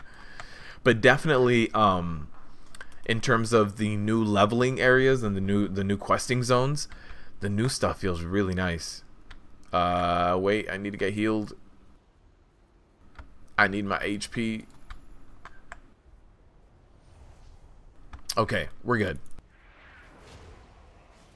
All this trash pulls together, so just kind of have to jump in.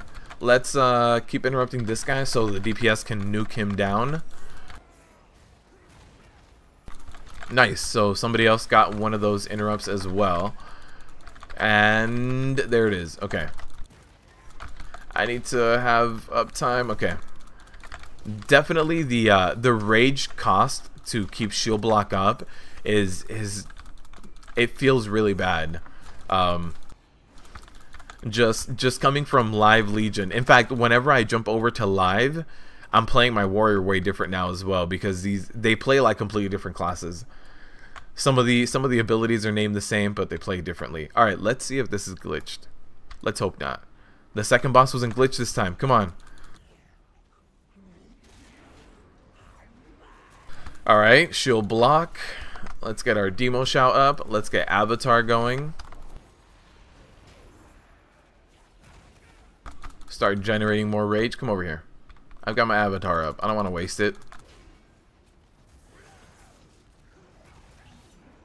Alright, don't glitch. Don't glitch.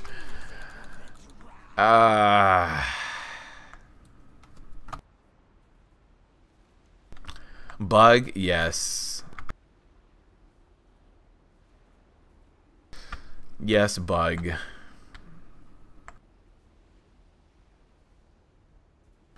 Also, the armor looks really, really cool in this expansion. We've got like this kind of stuff, and then there's also recolors of it. So if I show you guys this is a blue one, a blue helmet. I believe I also have these. This is a different Azerite gear. Yeah, completely different pieces of gear that all look really damn cool. Let's see, I have different weapons too. There's this one-handed sword over here, and where was the other sword I had? So yeah, it's a lot of like I don't like that helmet, but definitely a lot of really cool looking gear. Oh, and then I have this shield. This shield looks awesome. So yeah, a lot of really cool gear coming up this expansion. Very Zulaman. He has roach DNA. When the lights come on, he bugs and hides from you. That's what happens. He just bugs out. Okay. I believe we can, yeah, we can go to the new area from here. We have 30 minutes left for raid testing. So what we can do is hop into a raid group and maybe try to unlock world questing. So we'll see. Let's do that. Raid testing is going to be on, let's see what boss. On Mother. So let me look up what boss that is. Maybe we can see what they do before we jump in there. All right. Raid, Uldir, Mother. Oh, Whoa. Remnant of Corruption and the Red Queen. I can't zoom out. Okay. Pass through the defense grids at a pace that isn't lethal. That already reminds me of Old War. Coordinate with the other tank to maintain as few stacks of Sundering Scalpel as possible. 3-second cast. Increases damage done by 50%. Round up Remnant of Corruption to keep them from stacking on your allies. Yeah, everybody else is getting ready for testing too. And looks like Alliance gear, which is interesting. Avoid standing in front of Mother so as not to take... Oh, okay.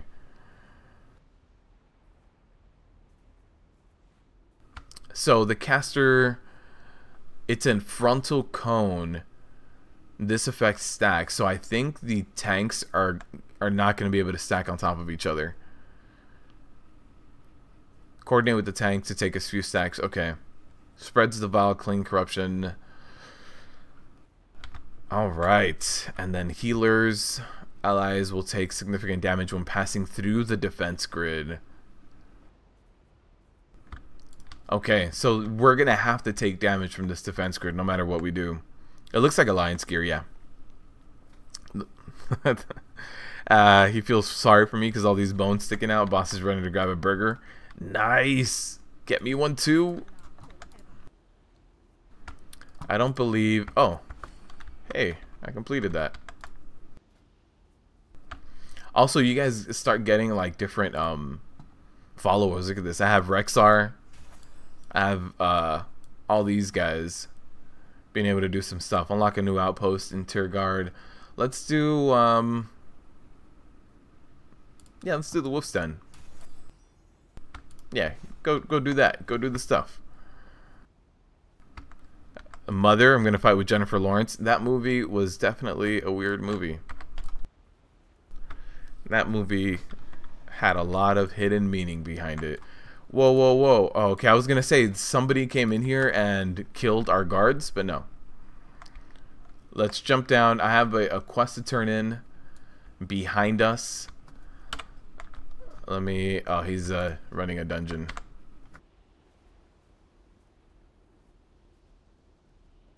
It's cool seeing level 120. Yeah, it is.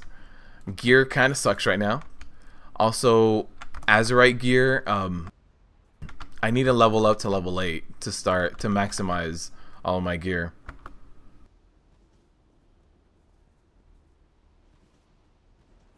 Also, I think enchanting is going to be somewhere on the sides. I want to pick up enchanting and DE all of the greens I've gotten so far. Engineering and blacksmithing. Inscription. Oh, inscription. Alchemist. Herbalism. Do these guys tell me? I want new enchanting things.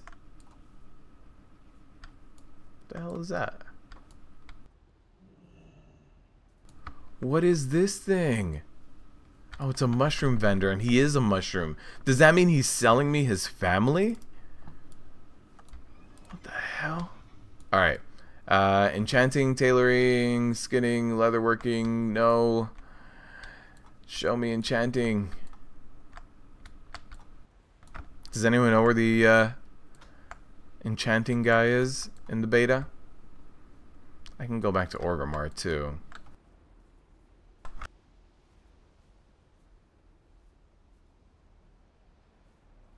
You're a little late to the party. Can you really break down the most important changes since the last stream? For sure, man. Mother told children not to walk my way. J-Law's Earth in that movie, yes. It's a very religion-based movie. It's really weird. You got a Violet Proto-Drake yesterday. Nice, man. Congrats. So, really quick changes. Jan, are we get Avatar. Avatar is now baked in.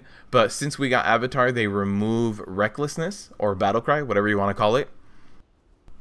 So we get Avatar, we get Shockwave built in as well now, so Shockwave is baseline, and we also get Intimidating Shout. So if you remember, if you've played a Prot Warrior for a few expansions, you remember Intimidating Shout. that does an AoE fear on targets for 8 seconds. Really quick, other stuff that is kind of cool is brand new talent points, and there's a lot of changes in terms of the talent points. So Punish is going to reduce damage you take by 5% by the target. It also makes you hit harder with Shield Slam. Into the Fray. Into the Fray right now, what that does is it gives you haste. You remember it's in live right now. It gives you haste if there's any enemies near you. Now it gives you haste if there's any enemies or friendlies near you as well. So it works with both things. Besides that, we have Unstoppable Force. Instead of doing like extra Thunderclap or anything like that, what it does is extra Thunderclap damage and reduces the cooldown of it. So when you have Avatar, that is. So Avatar is on a really short cooldown, like a minute and a half. And Avatar, just like Recklessness, is affected by anger management. So you have Avatar up like every minute. And this is the best thing, Jen. Bolster. For 20 rage, we increase our armor by 40% of our strength. So right now, Iron Fur, for druids, we all know that Iron Fur is extremely strong. Iron Fur is 40 rage for 70% of your agility. So Bolster is going to be our version of that. It's a little bit weaker, and it is on the global cooldown, which that's the only part that kind of sucks. But it's a really good cooldown, and it really smooths out the damage we take. Up next, we have Shockwave built in. So now we can pick up Shockwave and Stormbolt. So we can actually do both. We can actually have 2 stuns. Rumbling Earth is the thing that Shockwave used to have. When you stun 3 or more, you reduce the cooldown of it.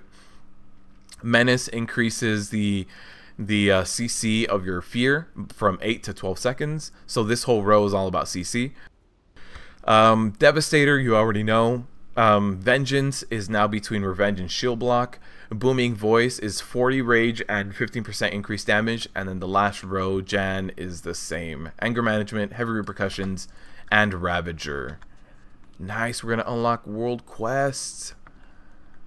I need to earn Friendly. Give me the Friendly.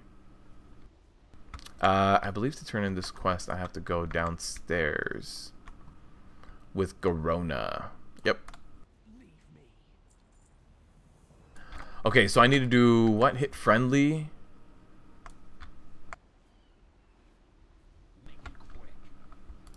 Why is the quest not showing up?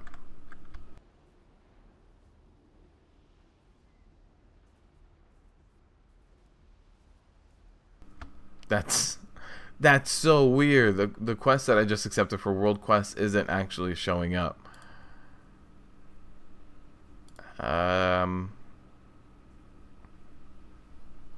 Why? Why is it not showing up? In all of Azeroth, is the quest gonna show up? No. The quest is called Uniting Zandalar. Okay, let me do a reload UI. You only had to do School of Hard Knocks achievement, which you gave up last year. Oh, nice.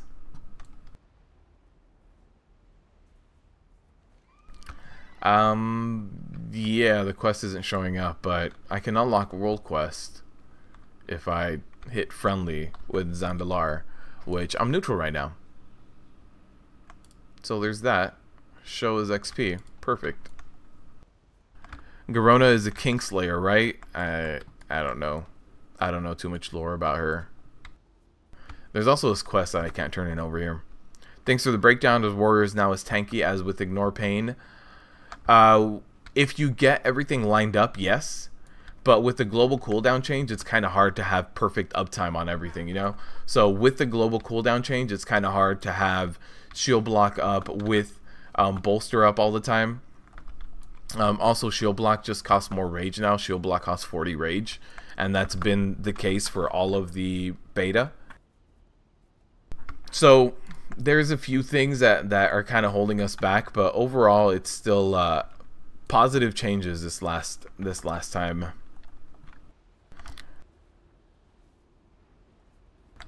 So definitely steps in the right direction. I think the only other thing they could do to really help out is to take Bolster off the global cooldown. and makes Shield Slam generate 20 rage like it does in live. So Shield Slam generates 15 rage, in live it generates 20. Our Intercept is also generating less, generates 15. I think it also does 20 in live. So if they make those things line up, it would be really nice. Okay.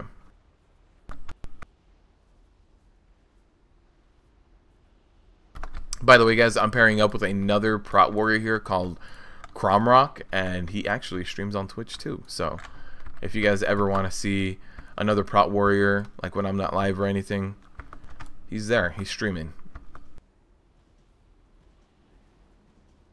Alright, so let me go over here. I'm going to try to maybe do this quest, but this quest was bugged a while back. Actually, I can fly there. But trying to unlock these world quests so that I can start getting this gear, because my gear right now, not very good. I think I can probably hit 100k if I start getting a lot of this loot. So the loot in dungeons, let's see, any dungeon in heroic mode, 325. Oh, and in heroic mode we start getting Azerite gear. Very nice. But the thing is, right now the only thing that really holds us back is the fact that we can't see the Azerite talent points.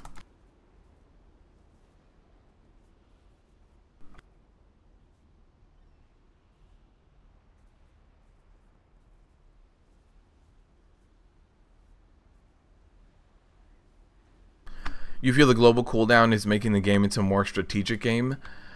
Yes and no. I think it makes us make decisions that kind of suck sometimes. Like, as a tank, I have to be able to pick up aggro all the time, but I also want to be able to mitigate damage all the time. So, let's say I pull a group of like 7 mobs, right?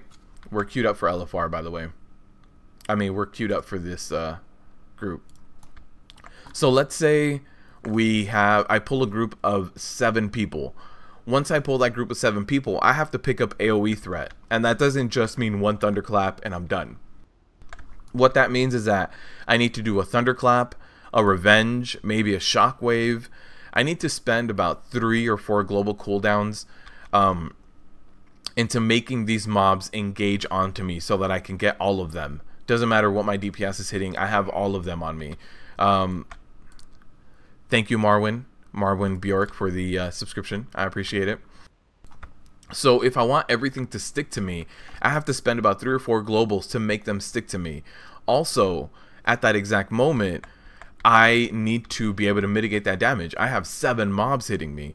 Now, with everything on the global cooldown, that's going to be harder for me to do. To either make things stick to me or to be able to survive the damage. So that puts me in a position where at the beginning of every pull, I'm going to be taking heavy spike damage. Like, I'm going to be taking a lot of spike damage at the beginning of every single pull just because of global cooldowns. So it would be nice if we could have offensive and defensive cooldowns to be able to do different things like that, just because that would make it so that I don't have to make these decisions that kind of suck, honestly. It's like, do I want to help out my healer and mitigate, or do I want to help myself out and make all the threats stick to me? So while yes, it's more strategic once you get the ball rolling. So once we're in the middle of the pull, for like 90% of the fight, we're gonna be okay. But in the beginning, that's where I really feel it. Blizz doesn't want to guild finish mythic raid in one week or less. Solution: personal loot. The personal loot thing, it's not the best choice, I feel, but it's also not like the end all be all. Let me do this. Okay. So the personal loot is going to suck for the large majority of mythic raiding guilds, but then again, we're also talking about it affecting the 1% of people, but it is gonna suck. But yeah, it doesn't impact as like a big amount of people as possible. Is this the new beta tester? No. Actually, let me set this as my home. Am I all repaired up? I am repaired up. We're good. We're ready to go into this raid. I don't see the PTR guy. It's normally like an ethereal that's standing right here. So yeah, the whole personal loot thing, not the best decision, but it does avoid some problems. I think when a lot of people nowadays are comparing that it takes 2 weeks in order to do this, 3 weeks in order to do that, when back in the day it took like 2 months to get a boss down. I feel like personal loot is gonna make it so that we're a lot closer to what it used to be, where it might take those 2 months to knock things down. All right. But yeah, personal loot. The change is going to affect the game a little bit, but I feel like the global cooldown change is a lot bigger of a change.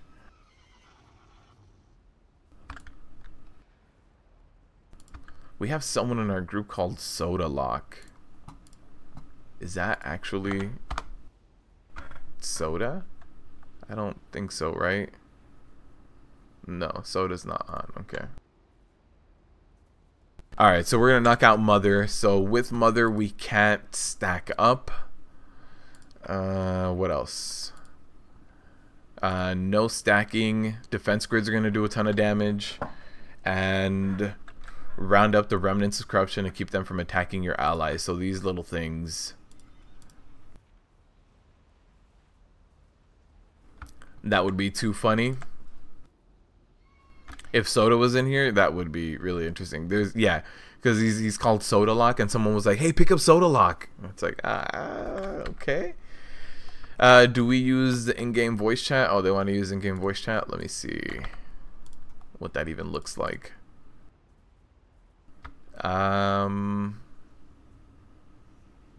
Push to talk key. That's no.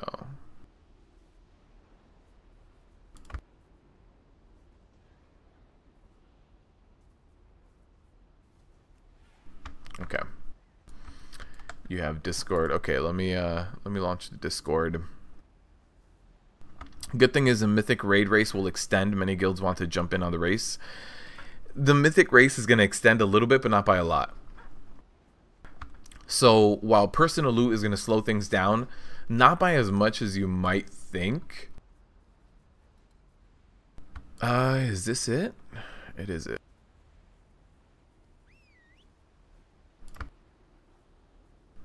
Hey, how's it going, Crom?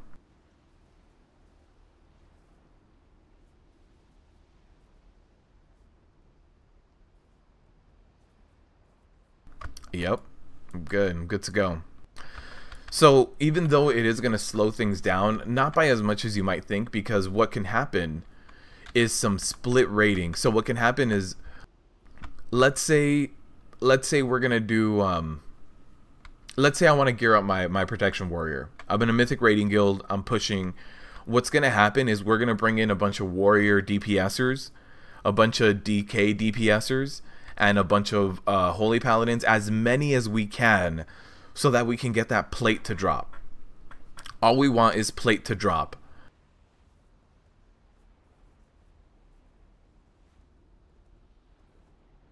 I thought it was going to be the same spot, but let me look. I don't see anything on the blue post. So all we're going to do is stack things that drop my gear, right? Because even though it's personal loot, we can still get that that situation where we can trade it with anyone else who tagged the boss with us. So if we really want to do split rating and get our best chances, what we're going to do is stack armor types. What was that?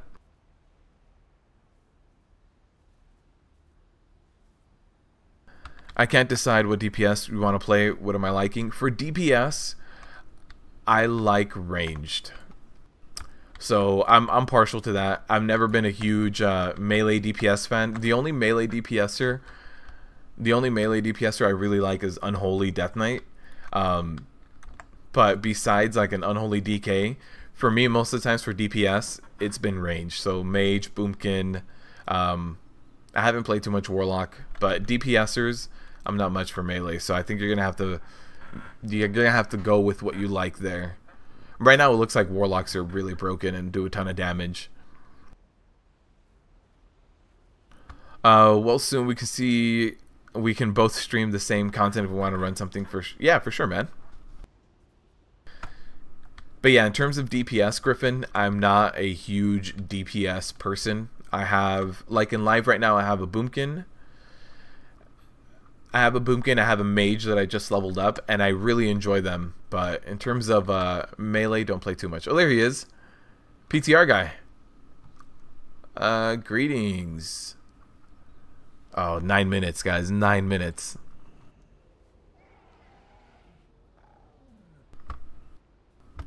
I think you did. It's going good, man. Oh! Not yet. Yeah, I feel your pain, man. I've got all sorts of different buttons too, and sometimes I mess up. The button is there, but it's not TPing me yet. So trying to go, but still no go. So in terms of meters over on the left hand side, I have damage done here. Damage done and damage taken. I do want to see how much damage I'm taking so that I'm not a complete burden to healers.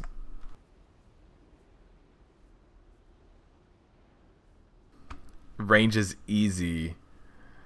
Range is easy and can be boring versus melee. I'm kind of leaning towards Rogue, Hunter, or Mage. You've tanked or healed since vanilla, so you want to mix it up? For sure. Since you've always like tanked or healed, you might want to go with a little bit more of a hybrid class. Because if you level up Rogue, Hunter, or Mage, you're stuck DPSing. It doesn't matter what spec you build out, what set of gear you get, you're gonna be stuck with a DPS class. You know what I mean? So you may want to consider Paladin, Death Knight, Monk, Druid. One of these classes that can switch roles. Shaman. Shaman can go range, melee, or healer. So what happens if BfA launches? You start gearing up for mythics, and it turns out you hate DPSing. Oh, the teleport disappeared.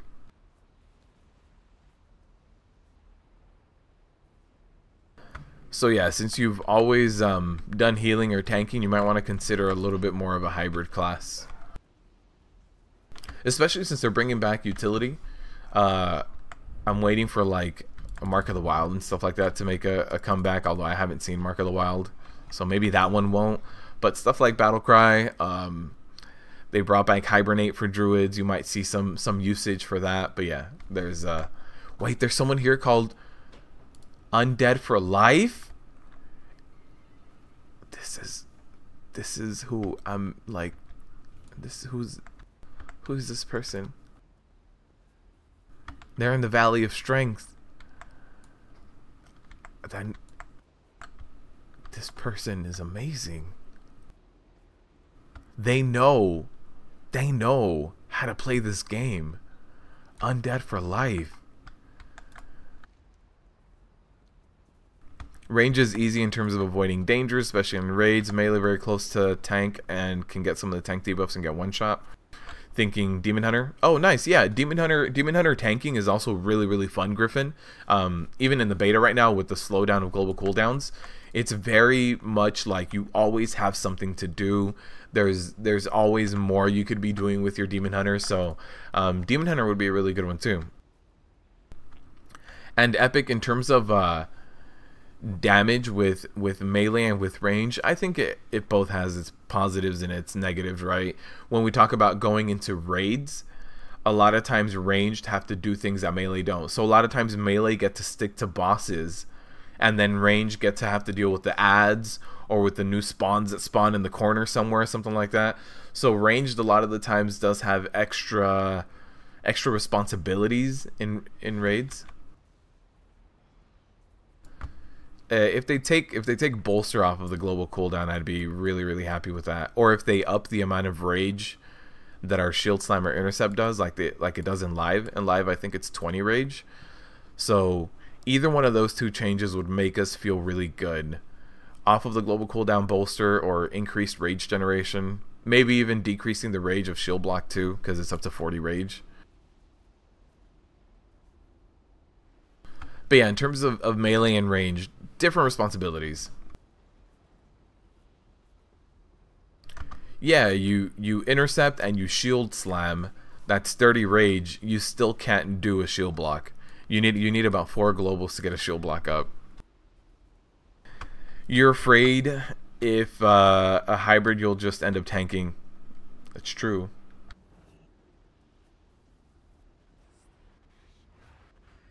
Yeah, there's no in between right now. Griffin, if you are scared of being a tank, then maybe Shaman. Shaman can be ranged DPS, melee DPS, and healing. So you don't have a tanking option. Yeah, that works. Also, the rage going away from Devastator kind of sucks.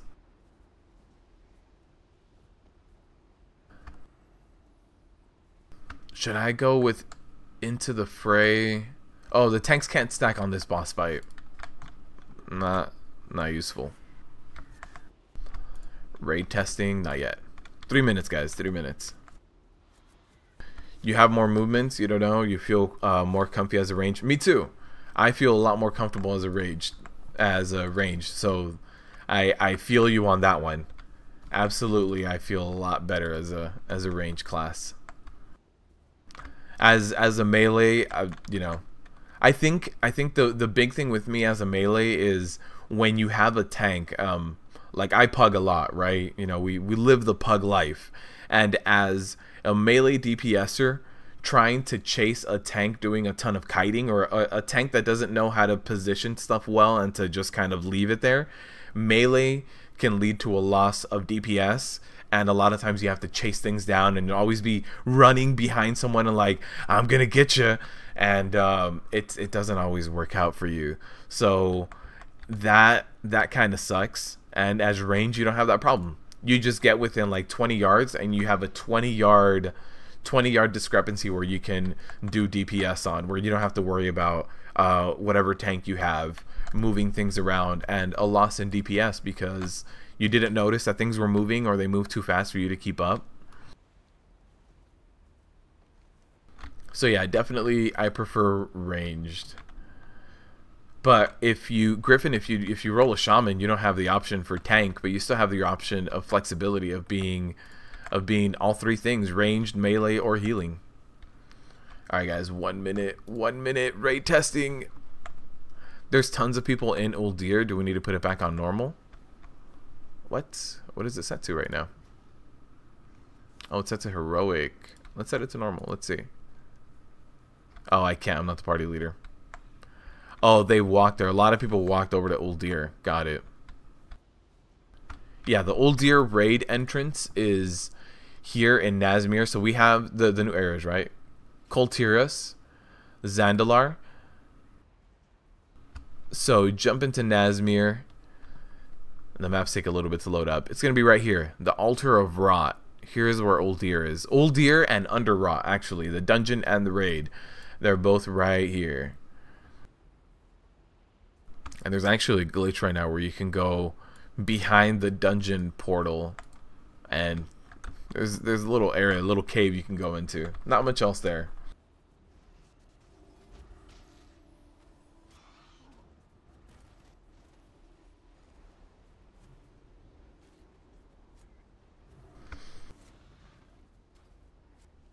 All right, it's 1 o'clock. Time for testing. Come on, Blizzard, give us the option. I think I have a macro for reload UI too. I don't. Let's do that.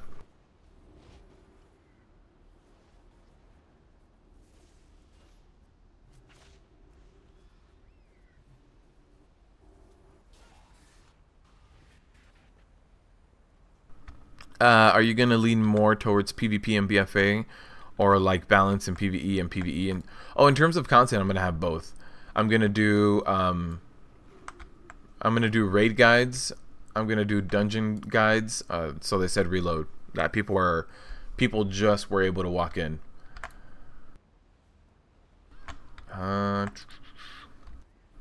Okay, let me do a log out, log in. But yeah, in terms of PvP and PvE content, I'm going to do both. Depends on how PvP is. If PvP is the same as Legion was, that's pretty bad. Yeah.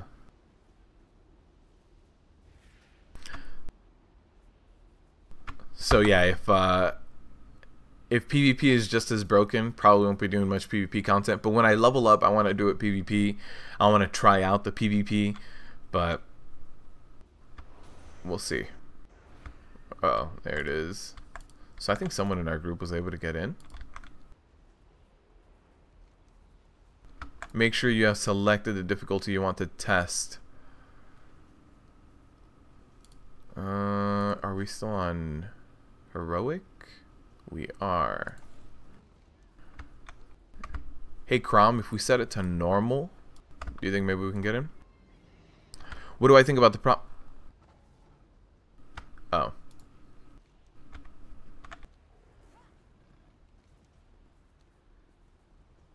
Yeah, I don't see it either. Just test. What do I think about the Prot Warrior changes? They're okay. They're definitely a lot better than what we were at before with nothing. But not where I would like to be. My biggest complaint is rage generation and global cooldown changes. Now, global cooldown changes are the same for everyone, and that's kind of everyone's gonna have to deal with it. So it's not really a Prot Warrior change. Nobody's in yet, so it's not really a Prot Warrior change with the global cooldown. But the rage generation, I definitely think that we could use a little bit more rage generation. But we're definitely a lot better. Once you get shield block and bolster going, let's start going to the world entrance. So once we start getting a little bit more final products, and once we get shield block and like bolster going, we're good. It's weird that bolster's a talent. I agree, Griffin, because it's so much better than anything else. Bolster is way better than Never Surrender, and Indomitable is increased HP by 10%. Now, the only place where I can see you going Indomitable instead of Bolster is in a fight that's like 100% magic damage. If we have another Star Augur or something like that, where it's all magic damage, Indomitable is going to be amazing. TP is up. Okay, I need to dismount and go back. I can hearth.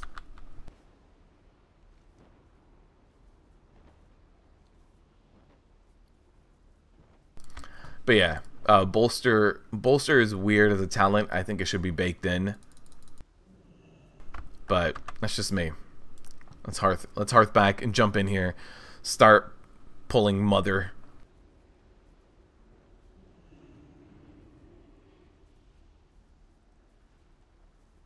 Oh, do we have any warlocks? I'm not sure if we have any warlocks. I think the person who was undead for life or undead forever. Oh, they're not in the group anymore. That sucks. What are we running anyway? 258. Nice. Nice. Here we go.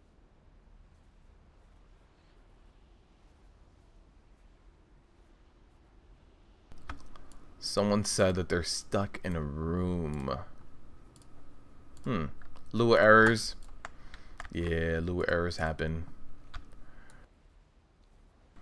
Let's go. Teleport to Mother. Oh! Hey, this is a very small boss room. Huh. Boss time, yep. She's got 19 million HP.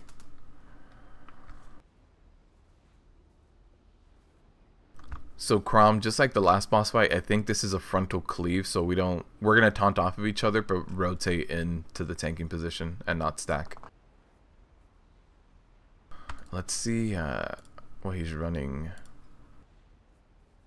Something like that. I think it says it's a laser, so should be able to see it pretty good. Okay, so he's running all that. Okay, so we're running a few different things. Nice, summoning stone.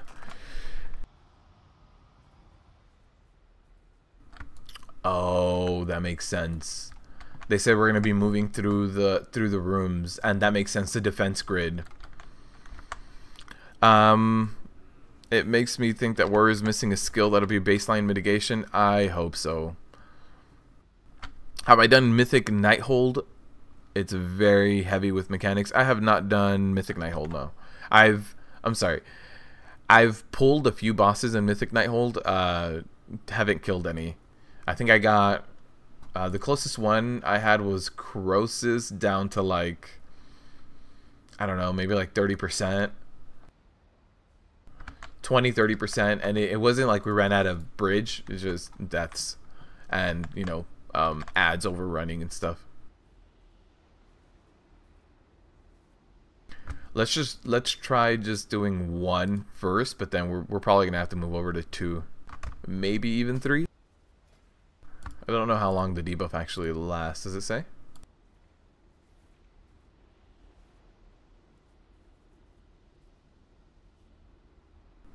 Doesn't say how long it lasts.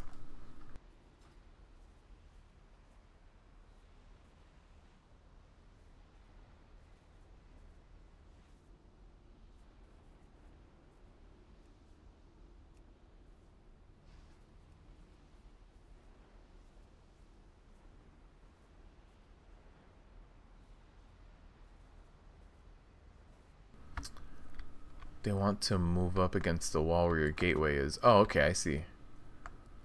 So people can still cast if you stand there. Okay. Lua errors, yeah. Console script errors 0. Nice. Oh. That person didn't pull for us, but it was close.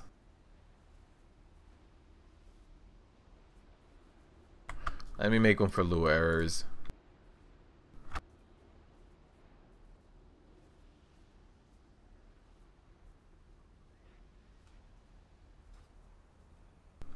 Very nice.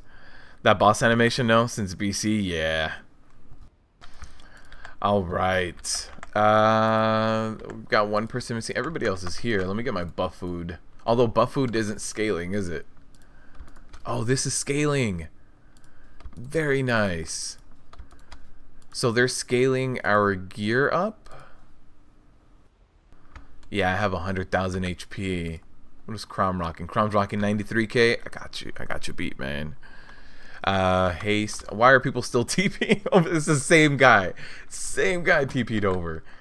Critical strike increased by 14. Yeah, that food is definitely not scaling. Now Bounce just stepped on him like a bug. Yep. Rip. Are we waiting on more deeps or something?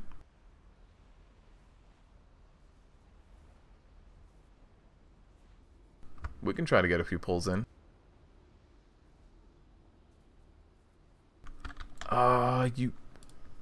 You've got no arms. He's got no arms.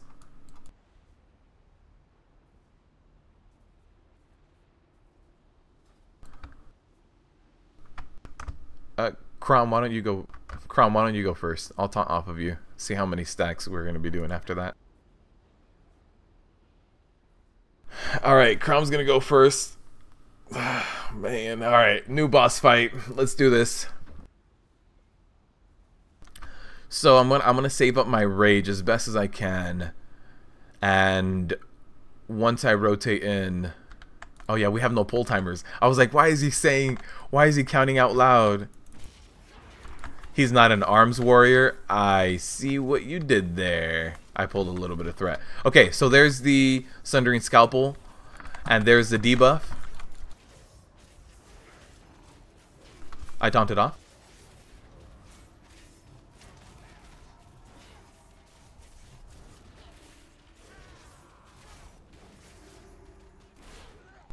Ooh, okay.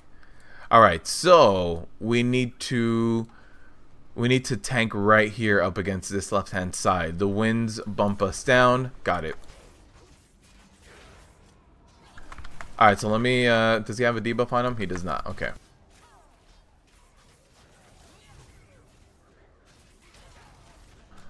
All right, rip. Yeah, that was a big rip. So there's gonna be the Sundering Scalpel again. Sundering Scalpel. Let me taunt off and bring her over here.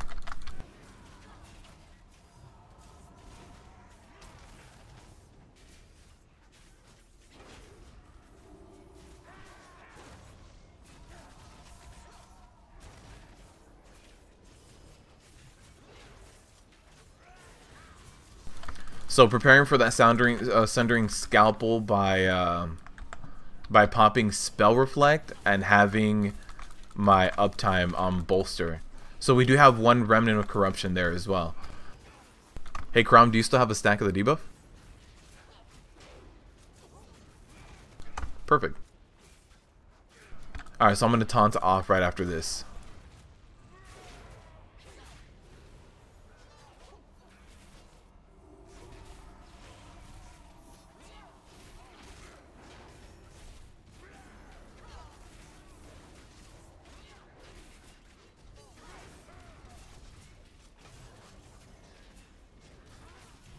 There's a scalpel coming in on me. There it is. Not too bad. Oh, what was all that damage that went out? Clinging Corruption. Oh, the defense grid. The defense grid went out. Okay. Whoa, whoa.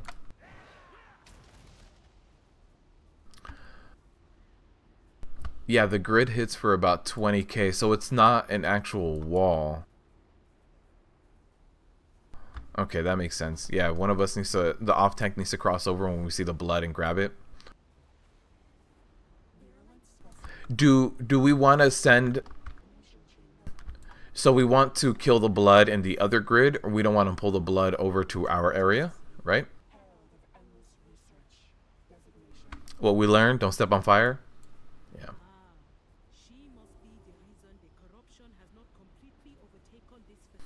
Okay. So we send a few people over to the middle room, they take down the blood, and then we drag Mother over as well. The doors are locked. Shut down that machine before we are reduced to ash.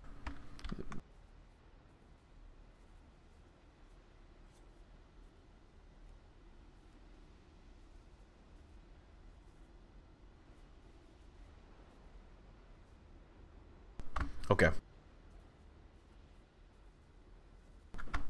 Okay.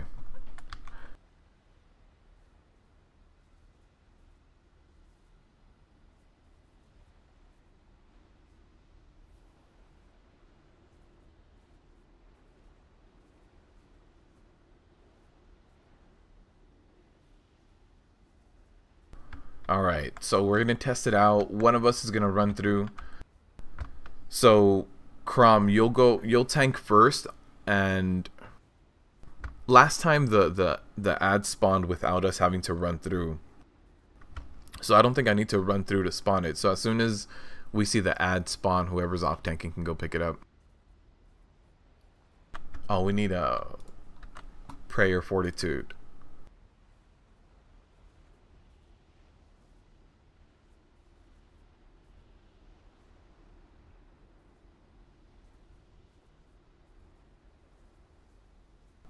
Where's our resident priest? Oh, I thought we had fortification last time. Oh, there it is. Yeah. Let me do this. Alright, we need fortification, and we can get a pull going. As soon as we get fortitude. Okay, yeah, we're good. Let's do this.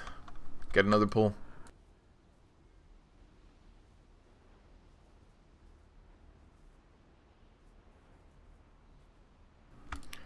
Crom, why don't you tank like in that area so you can go up against the wall, that little corner, if need be. All right.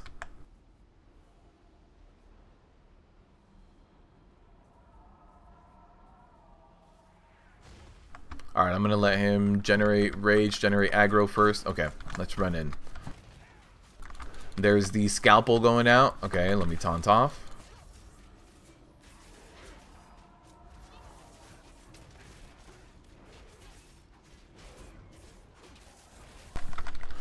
So there's the gust of wind is coming up behind me.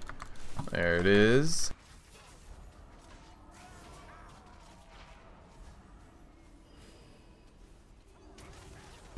That frontal cleave went out all sorts of directions. So you can dodge the frontal cleave. It looks like you can dodge the frontal cleave, Crom. Yeah, I just did, but I don't know if it was because of the winds.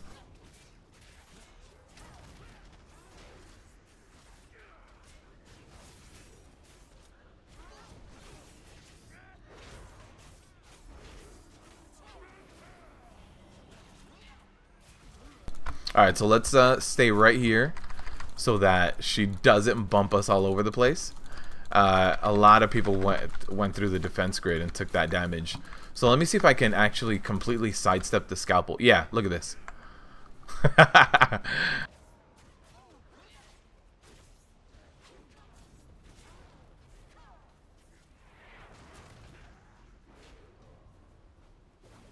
Yeah, I'm on the other side. Sidestep the scalpel, by the way.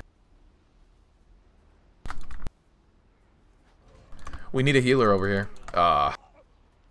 There was no heals in the other area.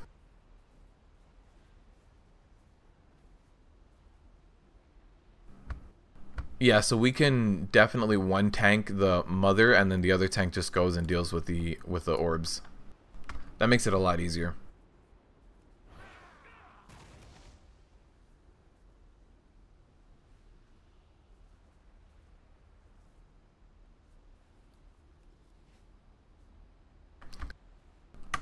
Probably not, but we can use it to see more phases.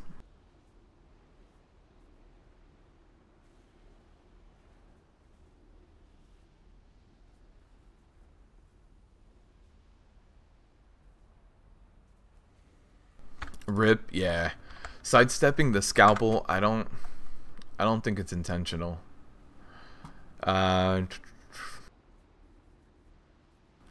Increases damage done by defense grid by 0% for 6 seconds. This affects stacks. So we can get...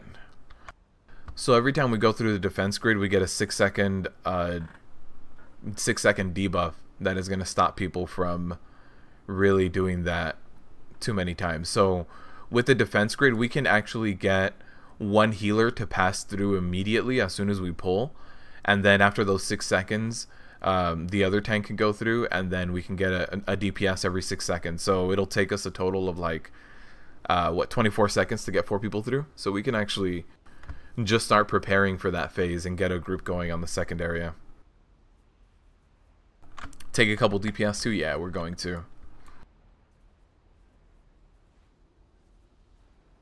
Did you miss any rips? Yeah, 2 wipes.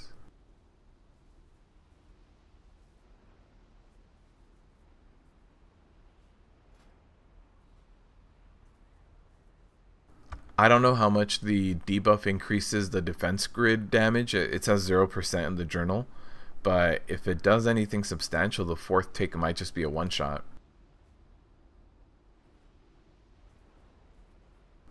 Okay.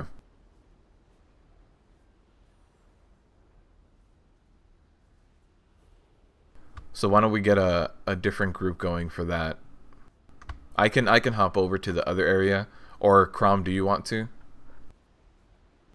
If you think you can sidestep all the scalpels, then you can tank Mother, or I can stay on Mother. What's up, Frog? Thank you, man. I appreciate it.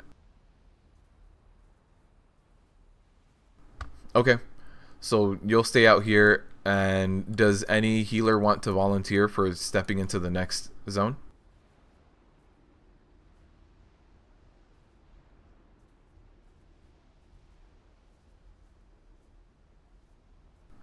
Let's look here.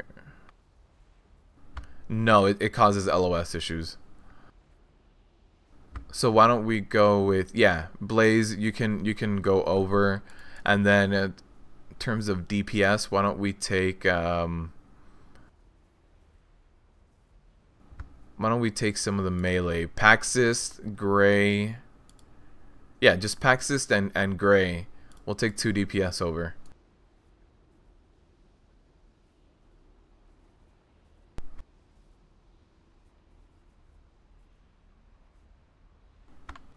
Oh, Gray left, huh? We don't have any Gray.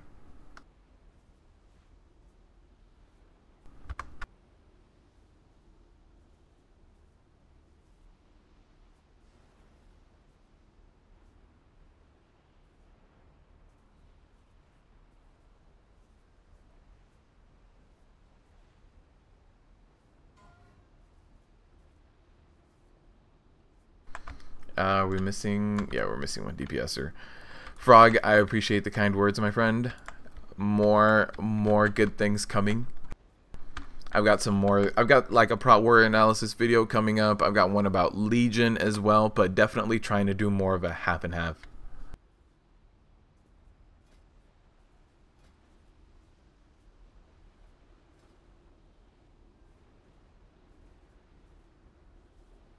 But yeah, definitely changing up the things a little bit.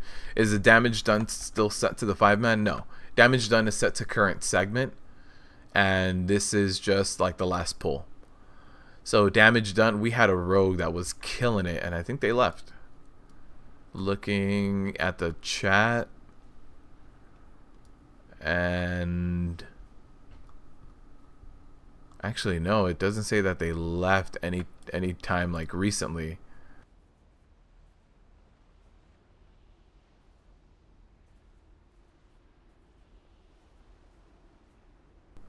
Oh, okay, so we need to pop all the cooldowns.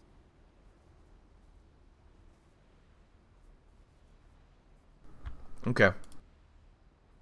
So why don't we get tank and healer to go over first, and then we'll get, after the 6 seconds drop, we'll get 2 of the DPSers to go over. Bullocks, are you okay? Are you loading in?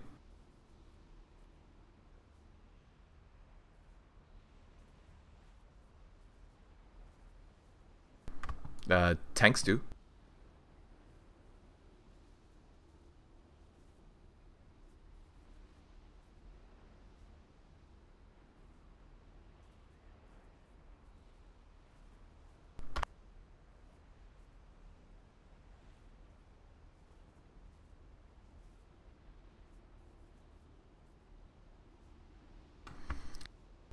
Yeah, I have a stun. I also have a 8-second fear if they are fearable.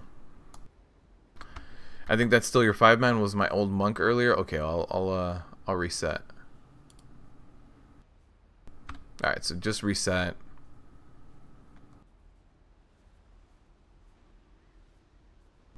If we can, but we can get another pull. Why don't you queue us up for LFG and then get another pull going while people queue up?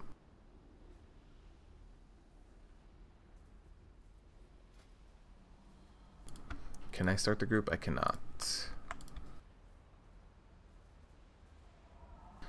The other DPSer just stepped out, is getting a ton of raid errors.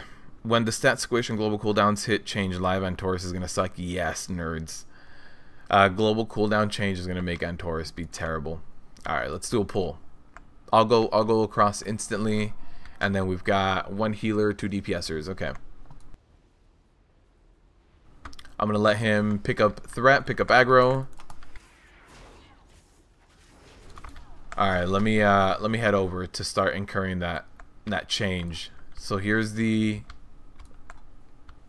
defense grid. Okay.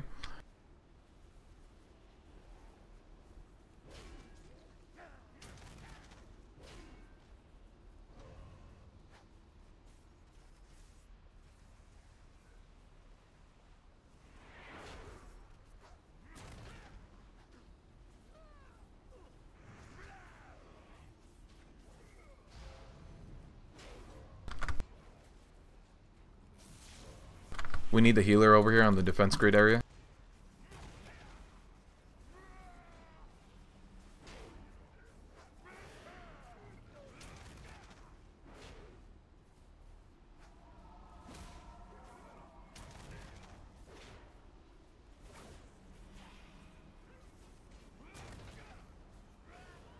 Alright, so basically we're slowly getting people over to this area and dealing with the ads so that we can just keep them interrupted. That's the big thing here, is to keep them interrupted. You don't want that cast to go off too many times. That cast going off really, really hurts. Can we get a few more DPSers passing over? I think we slowly need to all move over. Let's do one more DPS. Oh, shit, okay.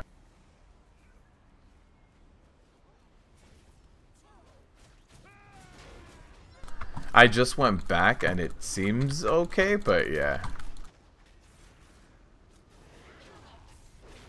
Alright, let me transition over and deal with the tank ad then.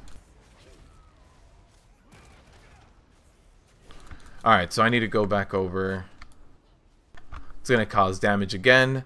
This is gonna summon another ad. We slowly need to get everybody to transition over.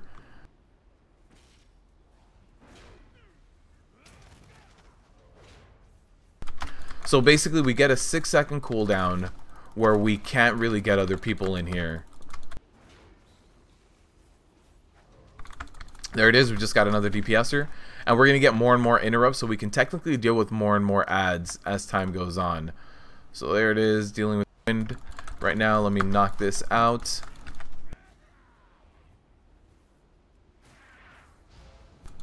So making sure we interrupt that, whether with stuns, interrupts, whatever it is. More DPS, more DPS. Can we get 2? We're going to get plenty of stuns and interrupts. Somebody cross over. DPS or healer, I don't care.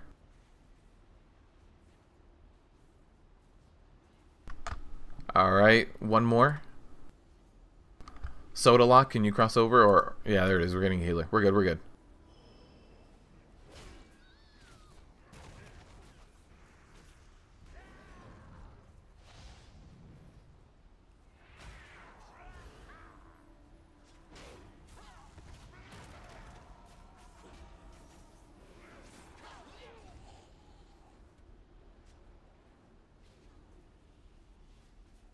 So I think that's too much time being spent in that room. So we had a good amount of people crossing over, but we need to go more. Okay, so we just need to go a little bit faster. We just need to go a little bit faster. It wasn't a big deal.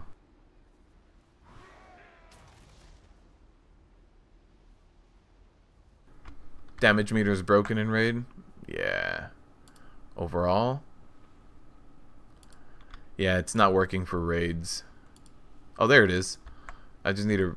Oh, combat needed a drop. People were still in there.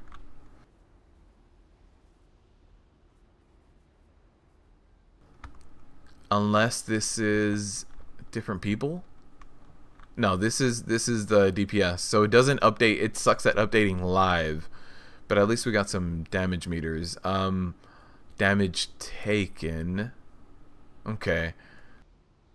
So of course Crom was taking more because it was active tanking Mother the whole time. And I was, you know, taking just the blobs. Okay. Not bad.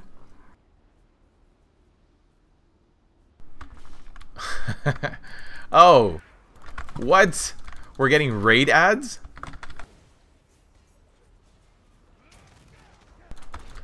Guys, we're getting trash. And does that mean we're gonna get trash epics? I sure hope so.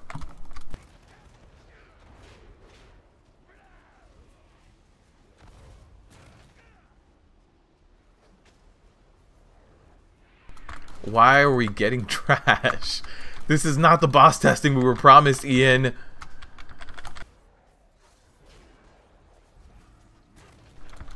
Yeah, not the boss testing we wanted.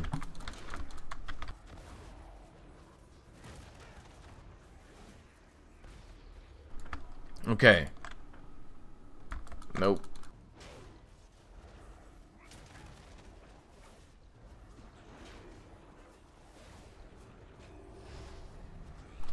One will swap tank, the other tank keeps dying.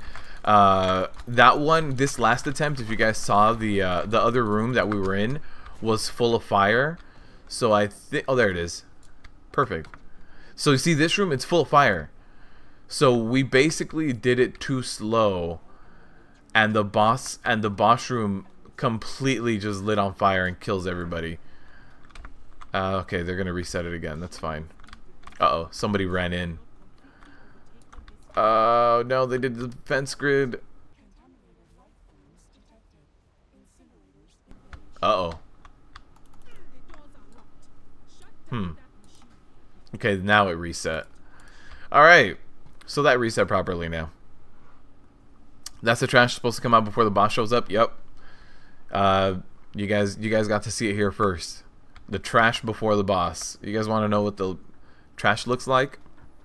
That's how it looks like. Okay, so not bad. Not a bad attempt. We just need to move a little bit faster.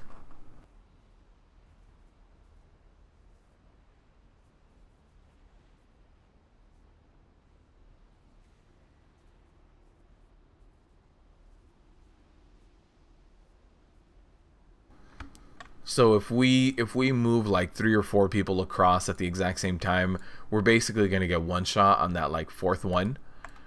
I believe everybody's here. Everybody is here. Alright. So what we need to do is just kind of slow things down. I mean, speed things up in terms of transferring over. We can probably get 2 people at a time during the last few phases.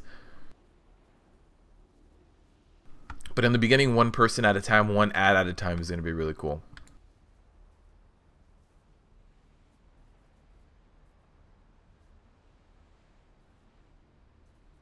Yeah, probably. And she takes 100% more damage. So it's scaling us up to item level 330. Okay. Very nice, 330. So I wonder if I equip more haste gear, if it'll get better. No, it doesn't seem like my haste is changing at all. Oh, 8%. Hey, maybe. Maybe I can get a haste gear. Haste set.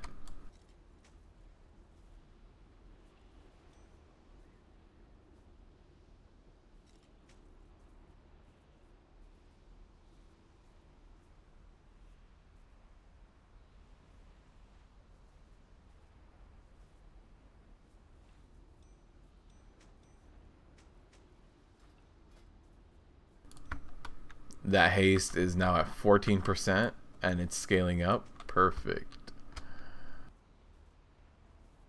Yeah, I can't really replace my Azerite pieces. Oh, this shield is better too. Haste at 15%. That's it, guys. Alright, so it seems like everybody's here. Let's get the buffs going. Yep.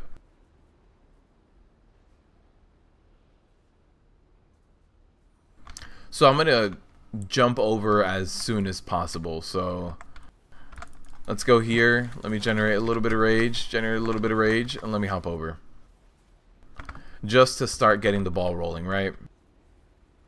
Can I get 1 other person to help me with the ads? Cool, thank you. I'll get first stun, first interrupt.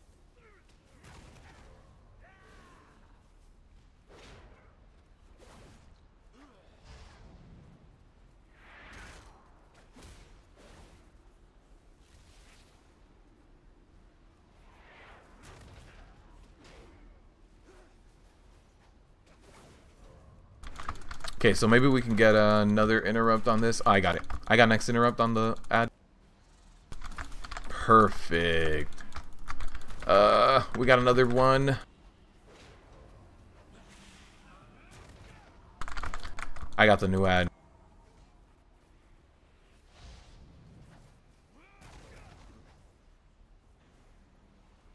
That cast went off. So let me pop a little bit of a cooldown here. Let me throw out a stun just in case.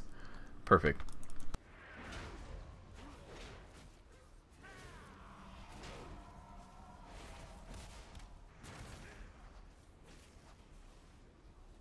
Alright, we're moving. We're actually making progress now. Perfect. More DPS go. Yeah, we got this.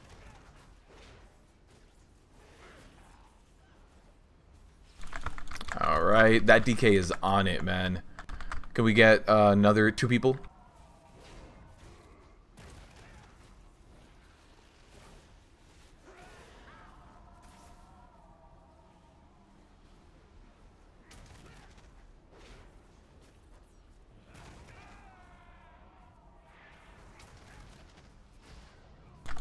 Alright, we are making really good progress on this fight now. Let's get some more people. 2 more? 2 more? Every time one person comes through, yeah. So every time one person comes through, you see this. This is going to become an ad. It walks forward, and then it becomes an ad. One more person, please.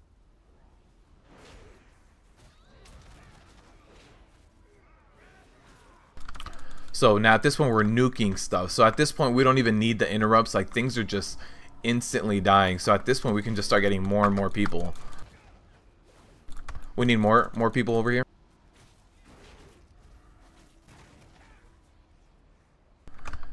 One person at least. Someone. I think we have a bunch of healers on the other side. As soon as that debuff drops, another person has to hop over. Yeah, let's leave 1 tank, 1 healer on the other side, and then they'll both jump over at the same time. Okay, so tank and 1 healer. Oh, 3 stacks. Fuck. Alright, taunt off whenever you're ready. Nuke the ad. Nuke the ads right.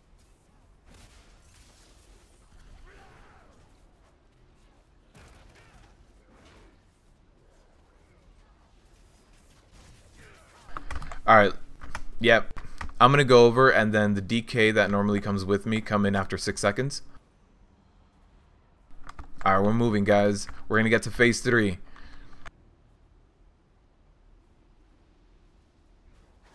Well, that means that Mother's coming over.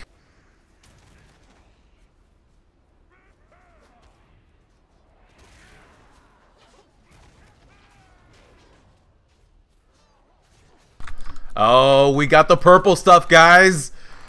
We made it to the purple stuff. It's not a terrible fight. I feel like the last fight we tested was a lot worse than this one.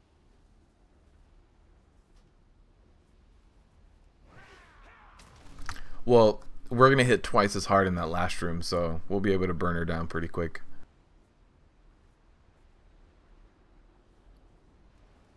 Yeah, we got, so the last room we're just gonna have to dance around the purple flame while dealing with the same ads. It's not a bad fight. It's actually a pretty good straightforward fight. Looks like a cool game. Yeah, so we need to move over to the other room as quickly as we can handle.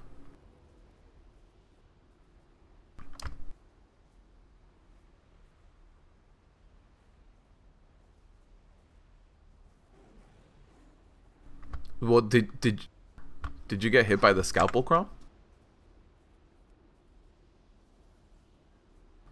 Upon entering the room, countdown, vents. Oh, it's called Purifying Flame. Hits 28k per enemies within 3 yards. Surgical Beam. That's the last one. Surgical Beam. Wind Tunnel doesn't do any damage. Okay. Surgical Beam is going to hit for half of your HP per tick. So it's kind of like a Trilliax Beam. You don't want to get caught in it. You might be able to survive 1 or 2 ticks, but definitely not 3. It'll be very interesting with pug groups. It won't be too bad. It won't be too bad. You can try Vengeance for raid bosses.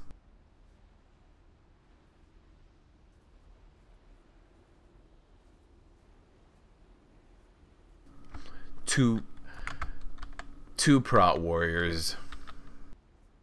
Alright, let's look at raid frames. I can call it out. I can call out names. it's slow enough in there where I can call people out. All right. Damage taken doesn't even look that bad, considering that I'm not tanking all the time. I'm taking a low amount of damage, and our other tank who's always there is taking 5.1 thousand damage per second. That means he can survive 20 seconds without any heals. So the healers have a full 20 seconds to catch up, do all that great stuff. Correct.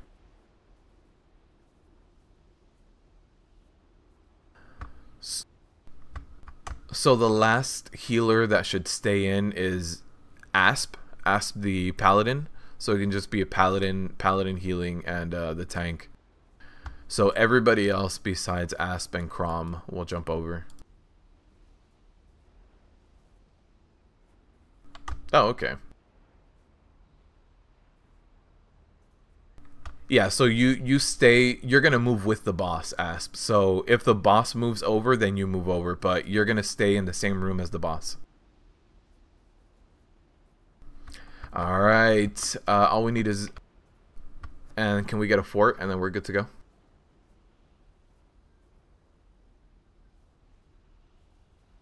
Alright, we're good. We got raid buffs. You guys remember raid buffs? They're making a comeback, guys.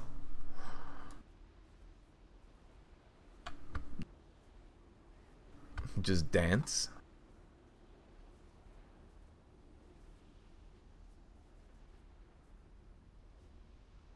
Yeah, the last room is just slowly rotate to one direction.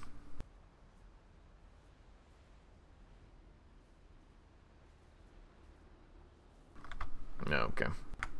This Friday have another test, right? I believe it's the first boss. So there's 2 raid tests today, 2 tomorrow, and 2 on Friday. I won't be able to do the ones tomorrow, but doing this one, doing the next one that comes in 15-20 minutes, and then the 2 on Friday, we're also going to be doing those.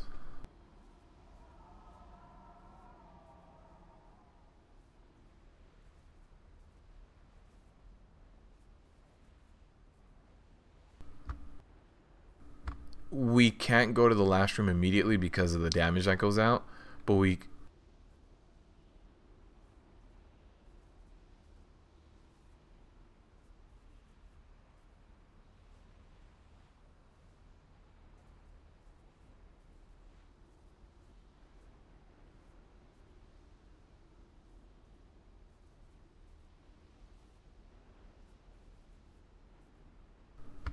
can try it. Same bosses on Friday too? No. Friday is Zol and Talok. So Friday is the first boss and the third to last boss. Tomorrow is Mithrax and Fetid. Mithrax and Fetid. So it's like out, you know, everywhere. It's all over the place. Vectis is the one after this. The next one is going to be this is the one that happens in 20 minutes. He's a creepy looking guy.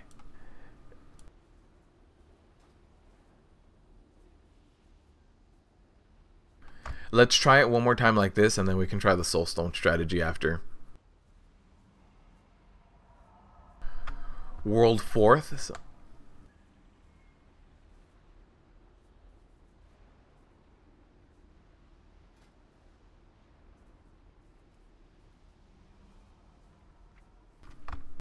Where are you seeing this?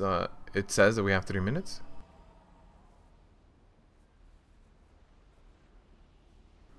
Oh, okay. All right.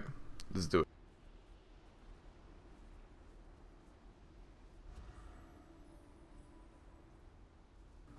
Oh, so every room has 3 minutes. Got it. So we have a 9-minute fight. Because somebody was saying that what we can do is Soulstone beyond this wall and start in room number 2, but we can't start in room number 2 if every room is 3 minutes. We just won't get very far. Alright, so let me hop over. I'm about to get the DK with me over in a few seconds here.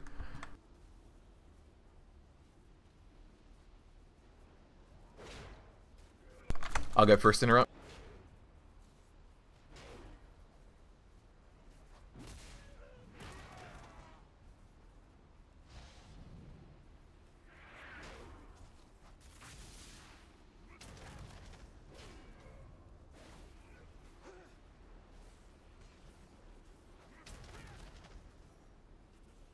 I'll get next interrupt.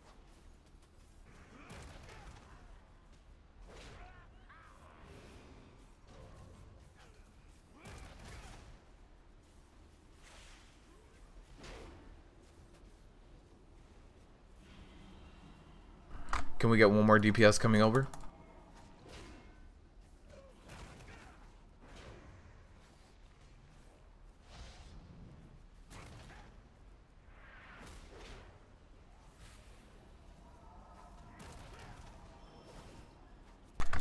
Alright, so now, damn it, I'm not going to be able to interrupt both of these. Oh, I was able to interrupt the one and the other person interrupted the other one. Perfect.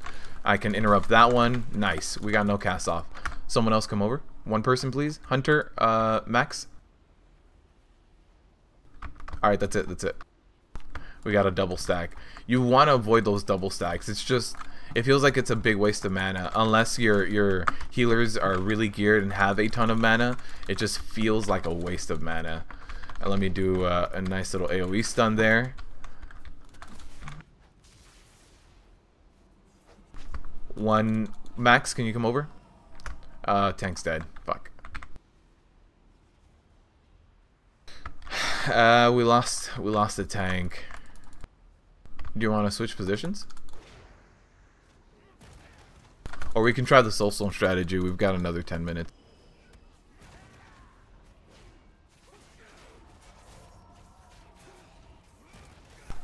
Alright. He looks like the elites from Valsharat. He looks like the ads right before the Shade of Xavius, right? Is it this guy? No. This guy. He looks like the ads right before Shade of Xavius, or Xavius himself, but like he's old. Like if the ads from Xavius aged a good like 50 years.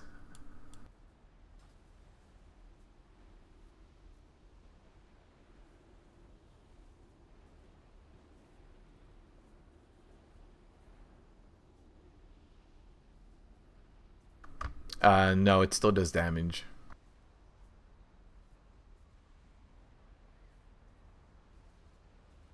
Yeah, so Asp has to run through. We all have to die next to the wall too. So kind of like if we're pulling, let's all die right next to Mother, and Asp dies past the Mother. Okay. I'll taunt Mother so it doesn't hit Asp before he gets too far.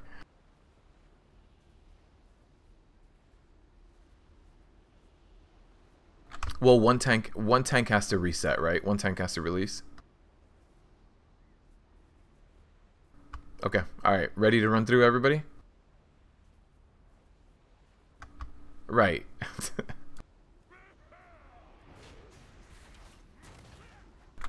All right. So we're gonna try starting in the second room, but I don't think. Okay. I'm gonna die now. I'm gonna die. Let's go. So that we're gonna B-res and oh no, Asp went all the way through.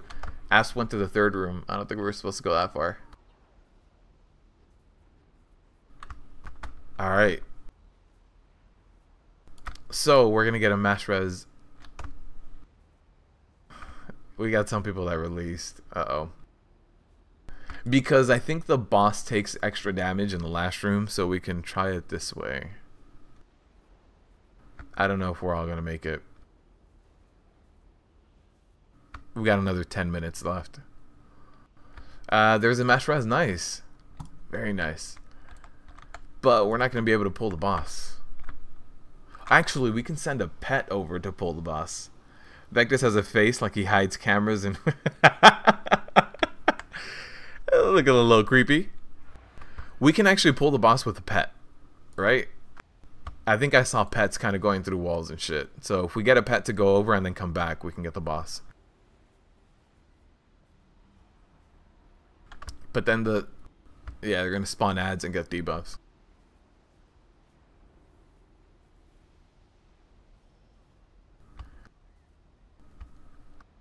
But then you need to come back into this room that everybody else is in to get the second stack and second ad. Why don't we do it with a pet? Okay, so let's send a pet. Yeah, let's just buff up and then do it. This is our last attempt, or maybe one more attempt after this before we have to move on to the next boss. Alright, I think we're all ready. Do it. Alright, starting in the third room. Oh, man. Alright. Alright. Let me see. Let me see if this is gonna hurt me. I'm in combat. Why am I in combat?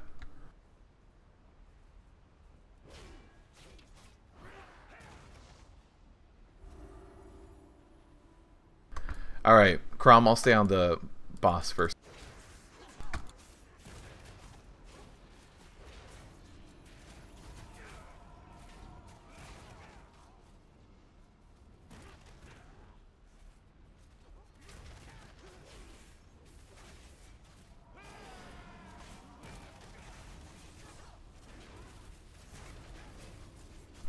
Alright, so we've got the boss here. She is going to use a her scalpel still, so I definitely want to stay away from it. So there's the scalpel going out. Want to dodge it. I don't know how intentional or non-intentional that is with the dodging of the scalpel. I wouldn't imagine it's too intentional. So now we got laser beams again. Let's start moving.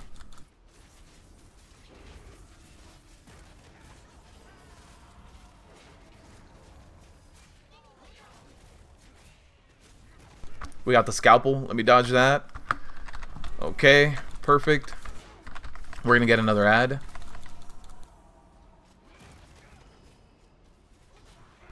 Let me just go all the way across the room because of that. Uh-oh. Okay. So people were burning the ad. We no longer have a lot of melee on me right now. That scalpel is gonna go out. That's fine.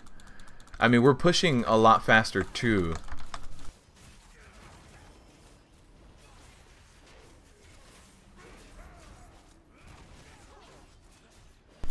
She casually turns around too and like hits people. So let's actually do this. Sundering. Oh, no, no, no. Scalpel. Okay. Oh, no. That sucks.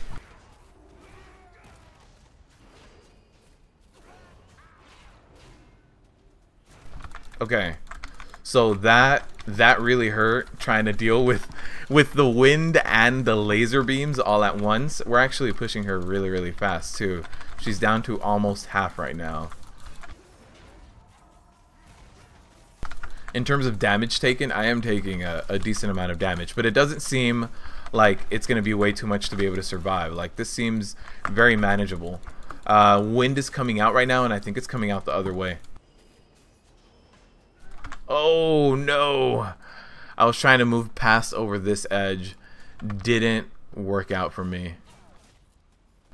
But she does have a ton of HP, and that's not too bad. The wind, you're gonna need stampeding roars. Definitely need to use any of your cooldowns for movement. So when that wind and that laser beam goes out, that's gonna be a really big killer for you.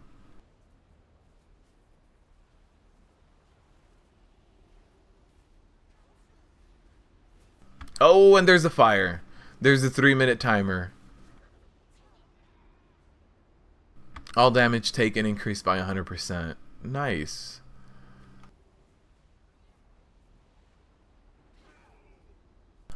Wait, somebody's dodging the fire? Oh, somebody's dodging the fire by standing here. So a strategy might also be, if you don't have something like a stampeding roar to move through the wind laser beam, it might just be popping a priest bubble or something Maybe like a spell reflect to be able to survive that magic damage. It's not a terrible boss fight. I feel like the last boss fight we tested was a lot more difficult than this one. We've got one more pull.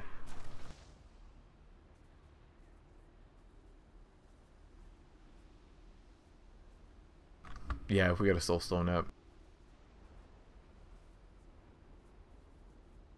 Did we get a soulstone up? Okay.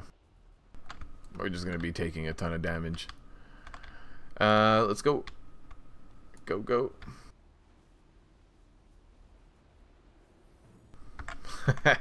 So we're gonna start in the second room. Okay. This strategy is far better though, but 3 minutes. Nah, so we're gonna start in the second room. So depending on what room she's in, she's taking increased damage. Mother is.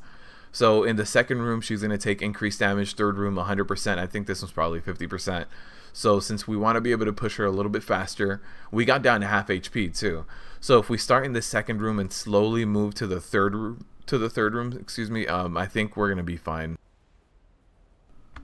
I survive a lot. Yeah, that was not bad. When it comes to like tank damage, wasn't bad at all. Actually, defense grid itself was the second biggest damage to me, and that goes out to everyone. The melee actually from Mother only hit me for 1.5. It's not bad.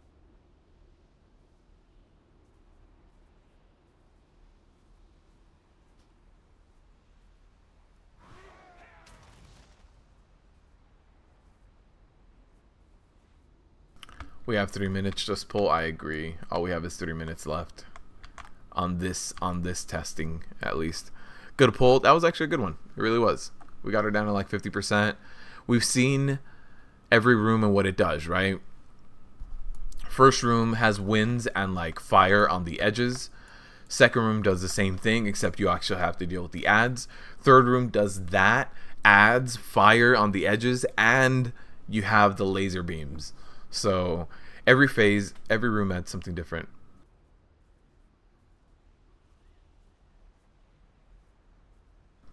Yeah, let's just do a poll. We've got 2 minutes left, and then we're gonna be able to test the next boss. I actually haven't read anything on the next boss either. So this guy, this creeper right here, no idea what he does.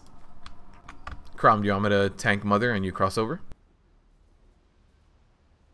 Did you guys use Lust at any point in the fight? Okay, that's fine. I'll let you do it.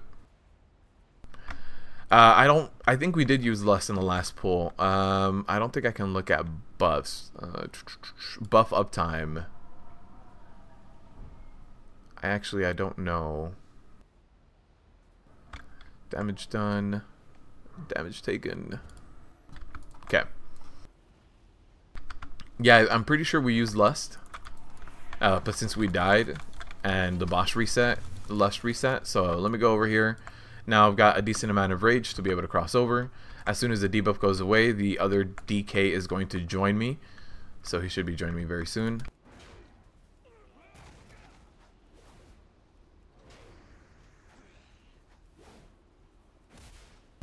These ads don't even have that much damage themselves. Wait, I got another ad over here, but no one's here with me.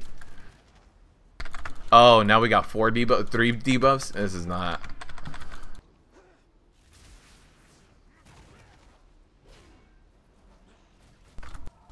Yeah, we had too many people cross over at once.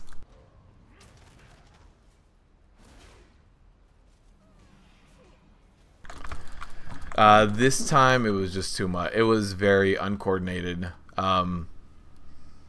That was probably one of our worst pulls. It was the last one. The last pull was the worst one. Man. Okay. The next boss is in the instance. There's a teleporter NPC at the entrance. So let me see. Let me look over here. Let me go look.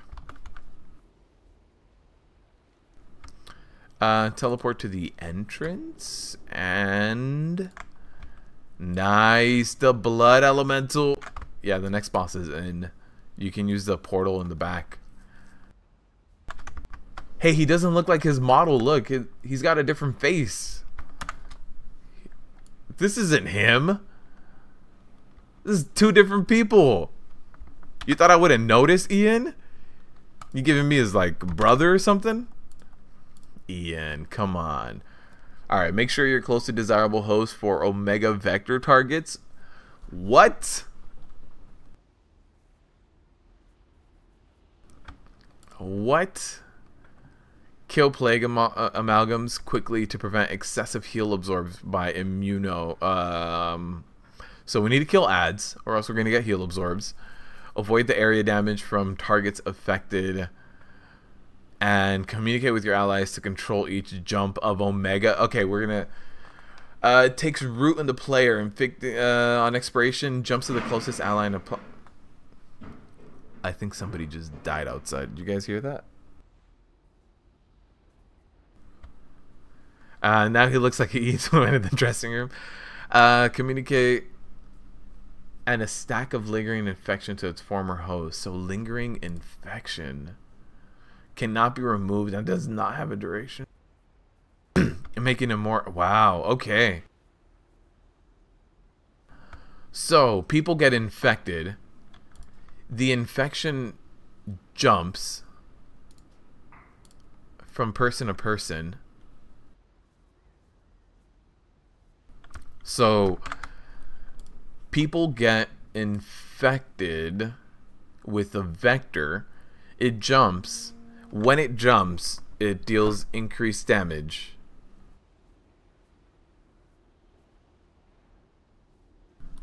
And then we've got nature damage. We've got these random guys that are going to spawn. They need to be nuked down. It doesn't say that you need to pick them up and tank them. Hold threat for as long as you can to prevent generating too many copies of Omega Vector. So he only does Omega Vector if we hold threat.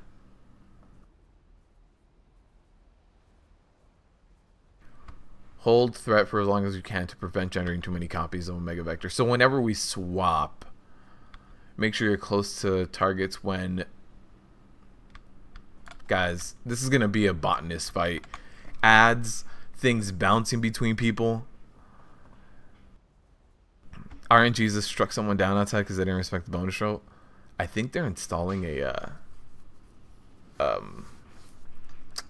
new oven, a new stove in like one of the apartments in that direction. Because I saw a giant oven on the floor, or a giant stove on the floor not too long ago.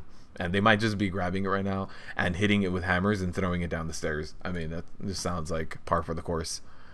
Like, hey, how do we move this giant stove? How about we hit it with a sledgehammer down the stairs? Great. Great, let's do that.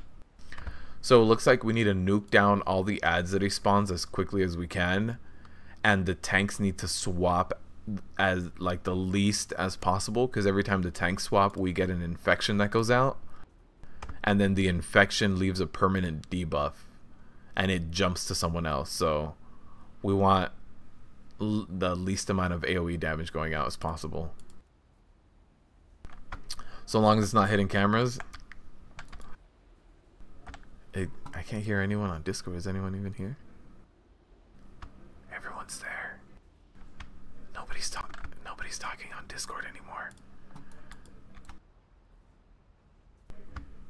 Do you guys want to tank the boss in any particular area? Or do you guys just want to go for a pull and see what happens? Just got back. Did you guys down Mother? Brogan, we got Mother down to 50% on one of the pulls. The last room was hectic. Yep, let's do it. Crom, do you want to tank first or you want me to tank first? We're going to try to hold as long as possible.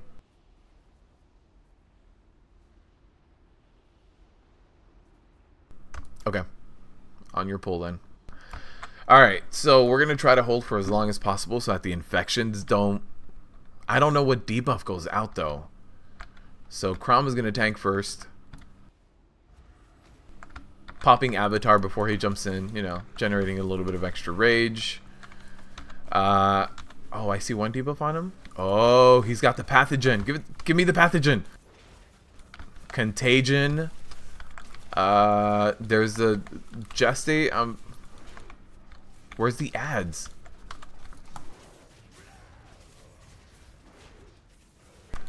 Okay, so there's the ads. We gotta nuke those down. I don't know if they have a loot table.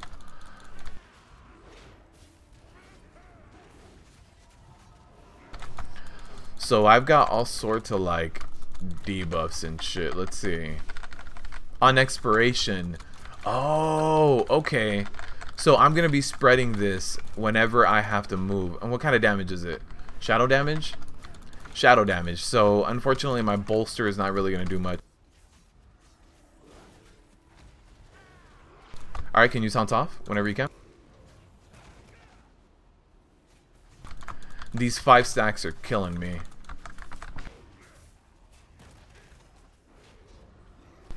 So immunosuppression, this one is the healing absorb.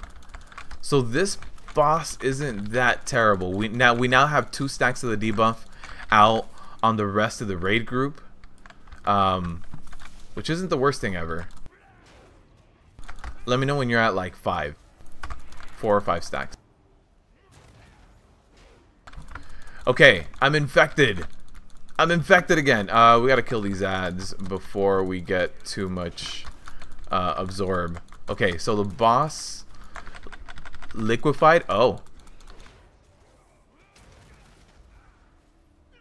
Oh. I'm dead. A pool of absorbs player hit by random player. No, if no players are hit in. Oh, we need to absorb it. A pool of blood forms, erupting shadow damage to players within 6 yards. So when he liquefies and becomes that pool of blood, we need to get people, at least one person, to go over there and take the damage. Oh, I got DC'd. Well, hopefully we can get back in. Alright, guys. We just got completely DC'd. Where is this? Nice. Giant face cam. I'm trying to log back in. So one of us needs to go and get hit by that, because if nobody's getting hit by that pool, then we get those eruptions going out, where those eruptions are really the thing that killed us. Let me do this. Okay. Oh, nice. Got it.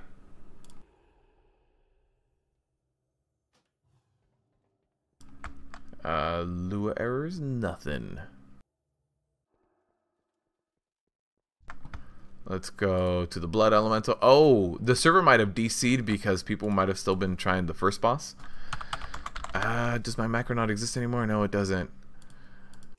Can anyone do the Lua no error thing for me again? It deleted my macro that I created.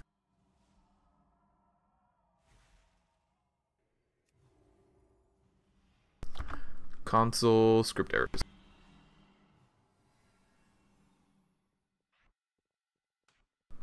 Oh, now it popped up. Okay. RNG just struck someone down. Yeah. Another nerf on Prop Warrior. Disconnects. So, Crown, why don't we swap at 4 stacks, and then whoever's not tanking picks up the ad, and when the boss liquefies and comes over to this side of the room, at least one person needs to be standing within like 8 yards of it or something. Let me look again.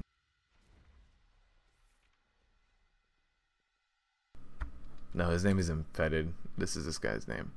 A pool of blood forms, erupting for 36,000 shadow damage for players within 6 yards after 8 seconds.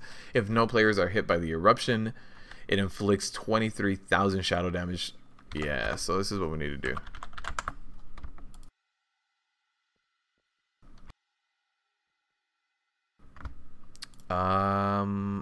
Yeah, infection.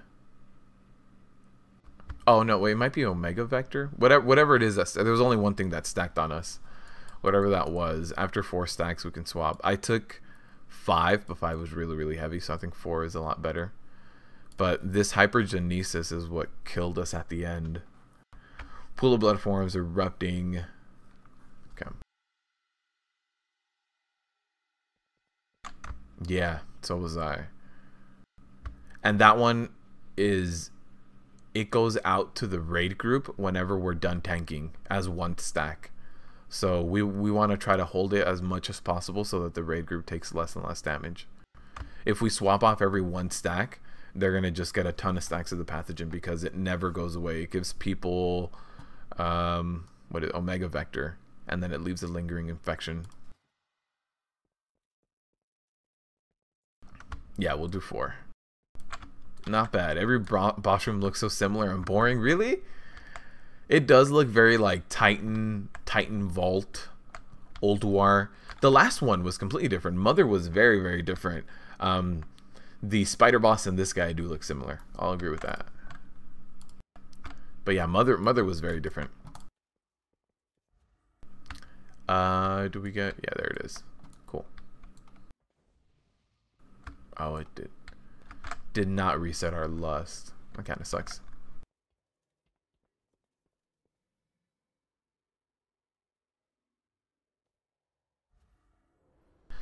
All right, we're gonna pull going.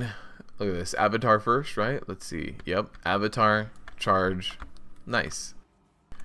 Now let me build my rage. It all looks like Antorus. Really? These rooms look very different. Look at this. This Titan is like bleeding out of his eyeball over here on my left-hand side.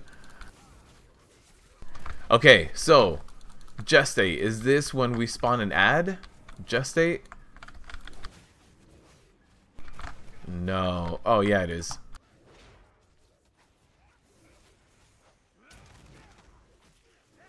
So we get the healing absorb here going out.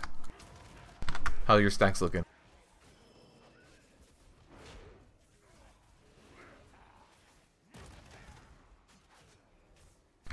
He's at 5. I'm going to taunt off.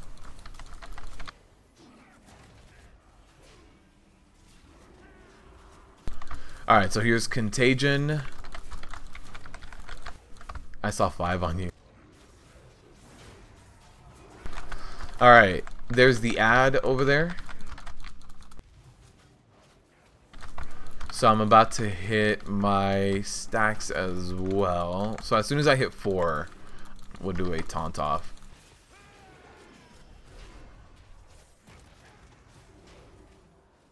Alright, I'm ready to taunt off.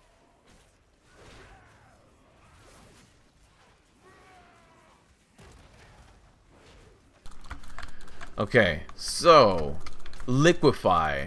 So this is where we're gonna have this puddle, right? Let me try standing in it. I'll do it.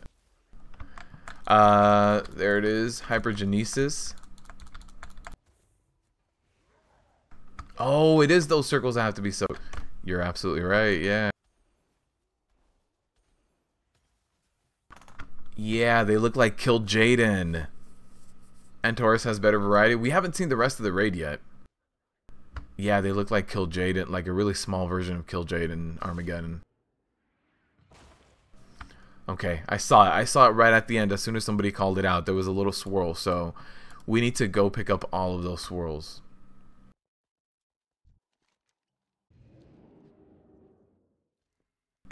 This raid is like one dark room to another dark room. We've only seen 3 bosses. We've only seen 3. So maybe the next room is gonna be like in Old War where you had Eonar's room, where it was like all these flowers and trees.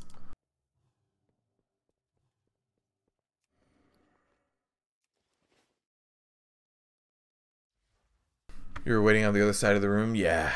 So we gotta start soaking those like little Kill Jaden Armageddons.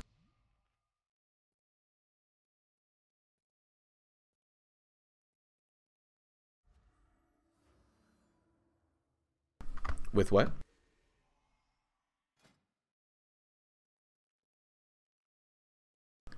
Oh yeah, they look like really small Kill Jaden Armageddons. And they're red in a red room, so it doesn't help. It's kind of like the Seed of the Triumvirate ones that really blend in.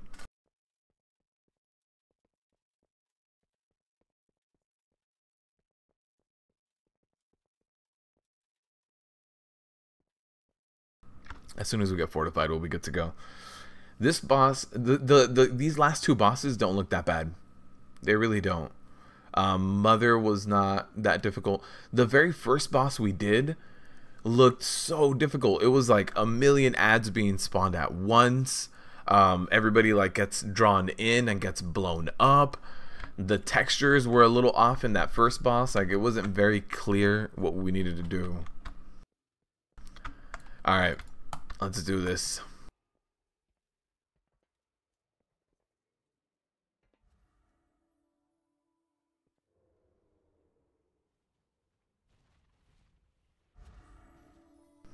Alright, let's do this.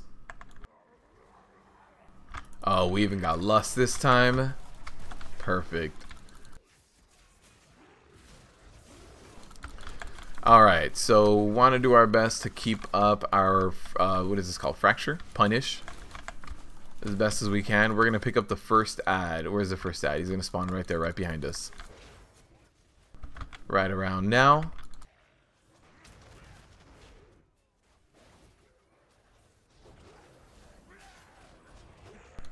Alright, I just used taunt. Give me like 4 seconds.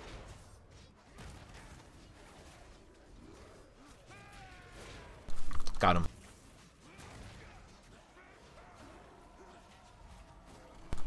Alright, we'll go ahead and pop Avatar, get a little bit more rage, keep our brand new bolster ability up.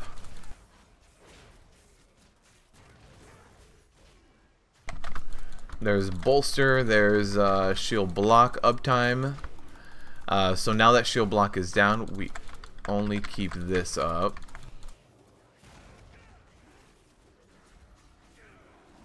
Can you talk? Alright, very nice. Okay, so right around here we're gonna get that liquefy phase, right? So let's see. Oh, nice. All the ads are spawning right next to the boss. There it is. Okay, so now we need to look for like those Kill Jaden soaks.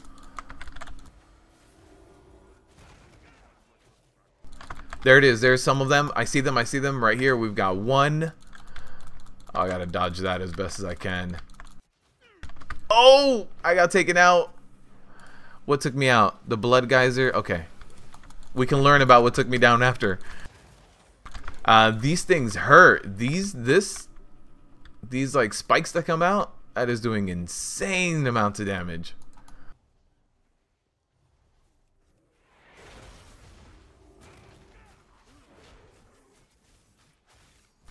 Yeah, that was doing crazy amounts of damage, man. Feels bad, man. Alright, so the code tank, I believe, has 2 stacks. Oh, we're about to get an ad, too. So let me pick up the ad.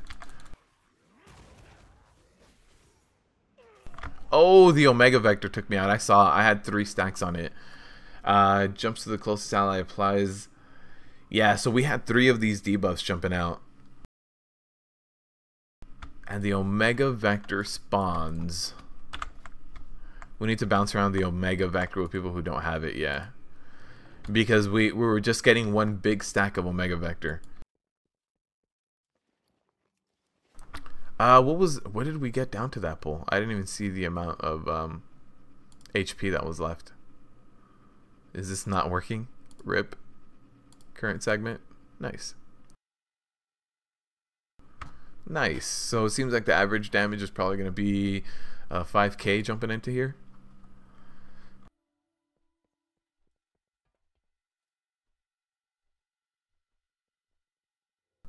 Not bad. Amount of damage taken. Yeah, that was pretty bad. I have to go in a few more pulls here as well, guys. So unfortunately, that's why I started streaming earlier today. So that it would still be just about the same amount of time for streaming. But we've got a few more pulls on this guy. Can knock this guy out. Nah, I don't think we can actually kill him.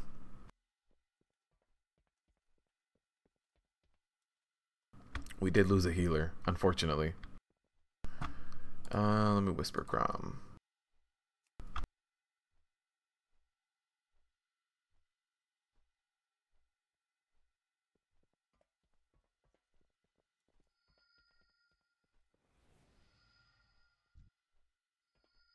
Alright, we're looking for people, guys.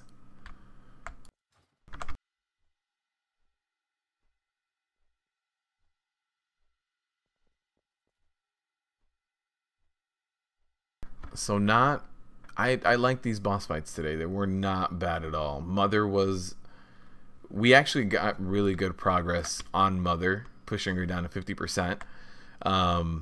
This guy, not so much. How are the new Prot Warrior changes looking so far? Pretty good.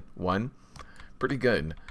It sucks when you're taking a ton of magic damage because there's not much you can do besides spell reflect.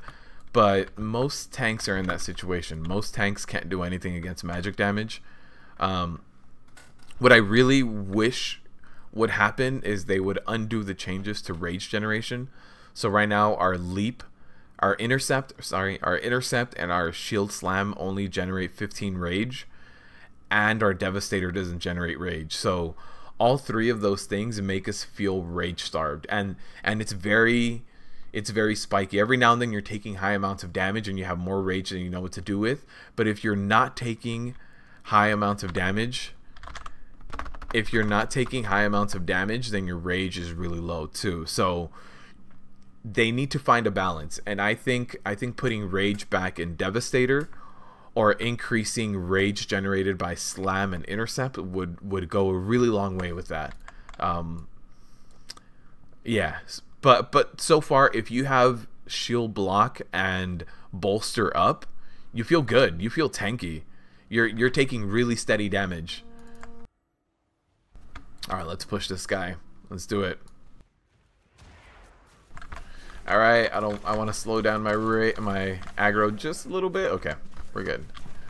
So I'm looking at Crom over here. Actually, I don't know where my focus frame is, or else I'd set him to focus. Never mind. I haven't actually set my focus frame in the beta. Alright, so he's up to 3 stacks.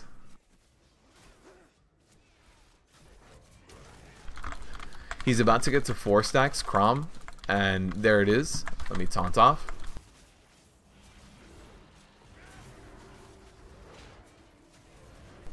So I want to make sure I keep up this bolster and shield block up as much as I can. So I'm infected with Omega Vector, that's fine.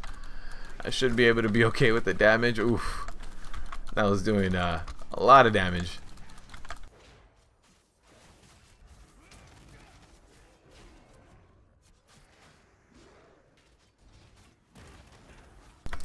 Alright, so I mean, to fix the rage generation issues, we might need to do some other stuff instead of picking up Devastator. Like, Devastator is nice and all. Can you talk? Devastator is nice, but I don't think it's the answer anymore. It saves us from global cooldowns, which is amazing. Like, I love not being able to have free globals, basically. But I need to be able to generate rage more when I want to, rather than only when I'm taking high amounts of damage. Alright, time to soak. Time to soak.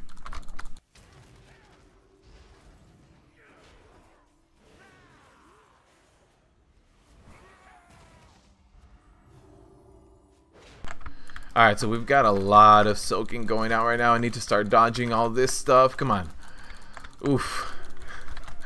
These things go out quick. Oh, that one got me.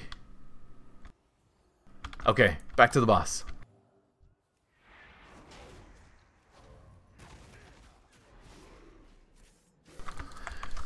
So once we also start going out to like the next phase, we're gonna start getting more and more blood curses basically bouncing around the group. So right now I see like a stack of like 7. Look at this, lingering infection. So this infection has jumped around so much already. It's putting in work and just doing a ton of damage to us. Yeah, somebody just took 36,000. Right now I think at that point the healing wasn't a big concern. But look at that.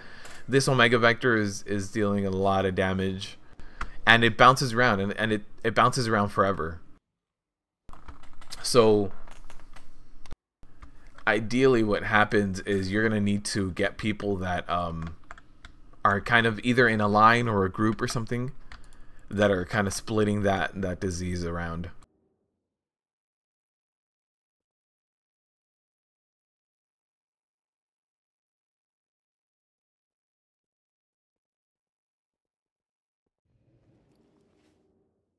Okay, so oh, did we not? Oh, it logged us out and logged us back in, but I don't think it really, we're being scaled, so I don't think it really matters. Scale to 330, yeah, it doesn't matter. It bumps it up to 305 and then it goes, nah, you're 330 anyway.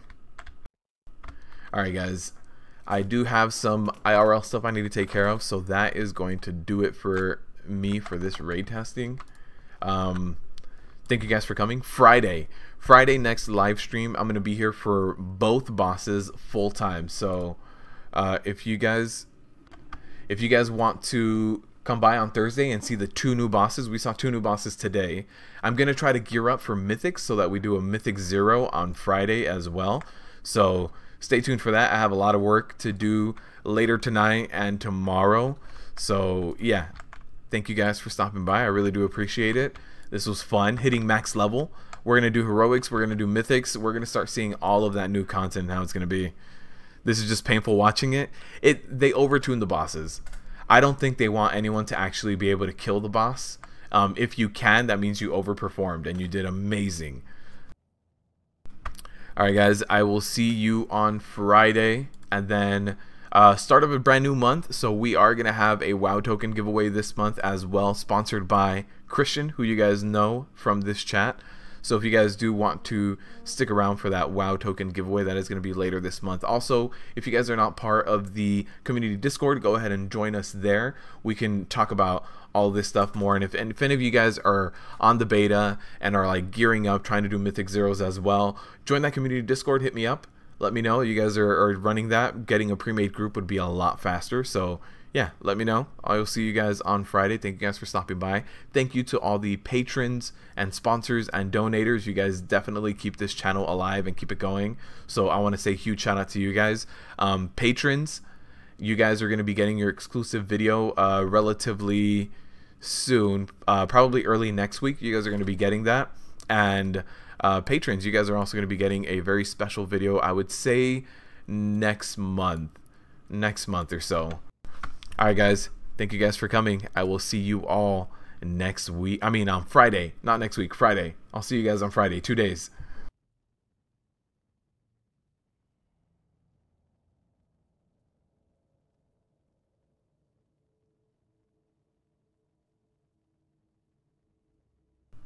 One kinship, don't drop your warrior yet, man. Trying to decide to stick with it or play your blood DK as your main.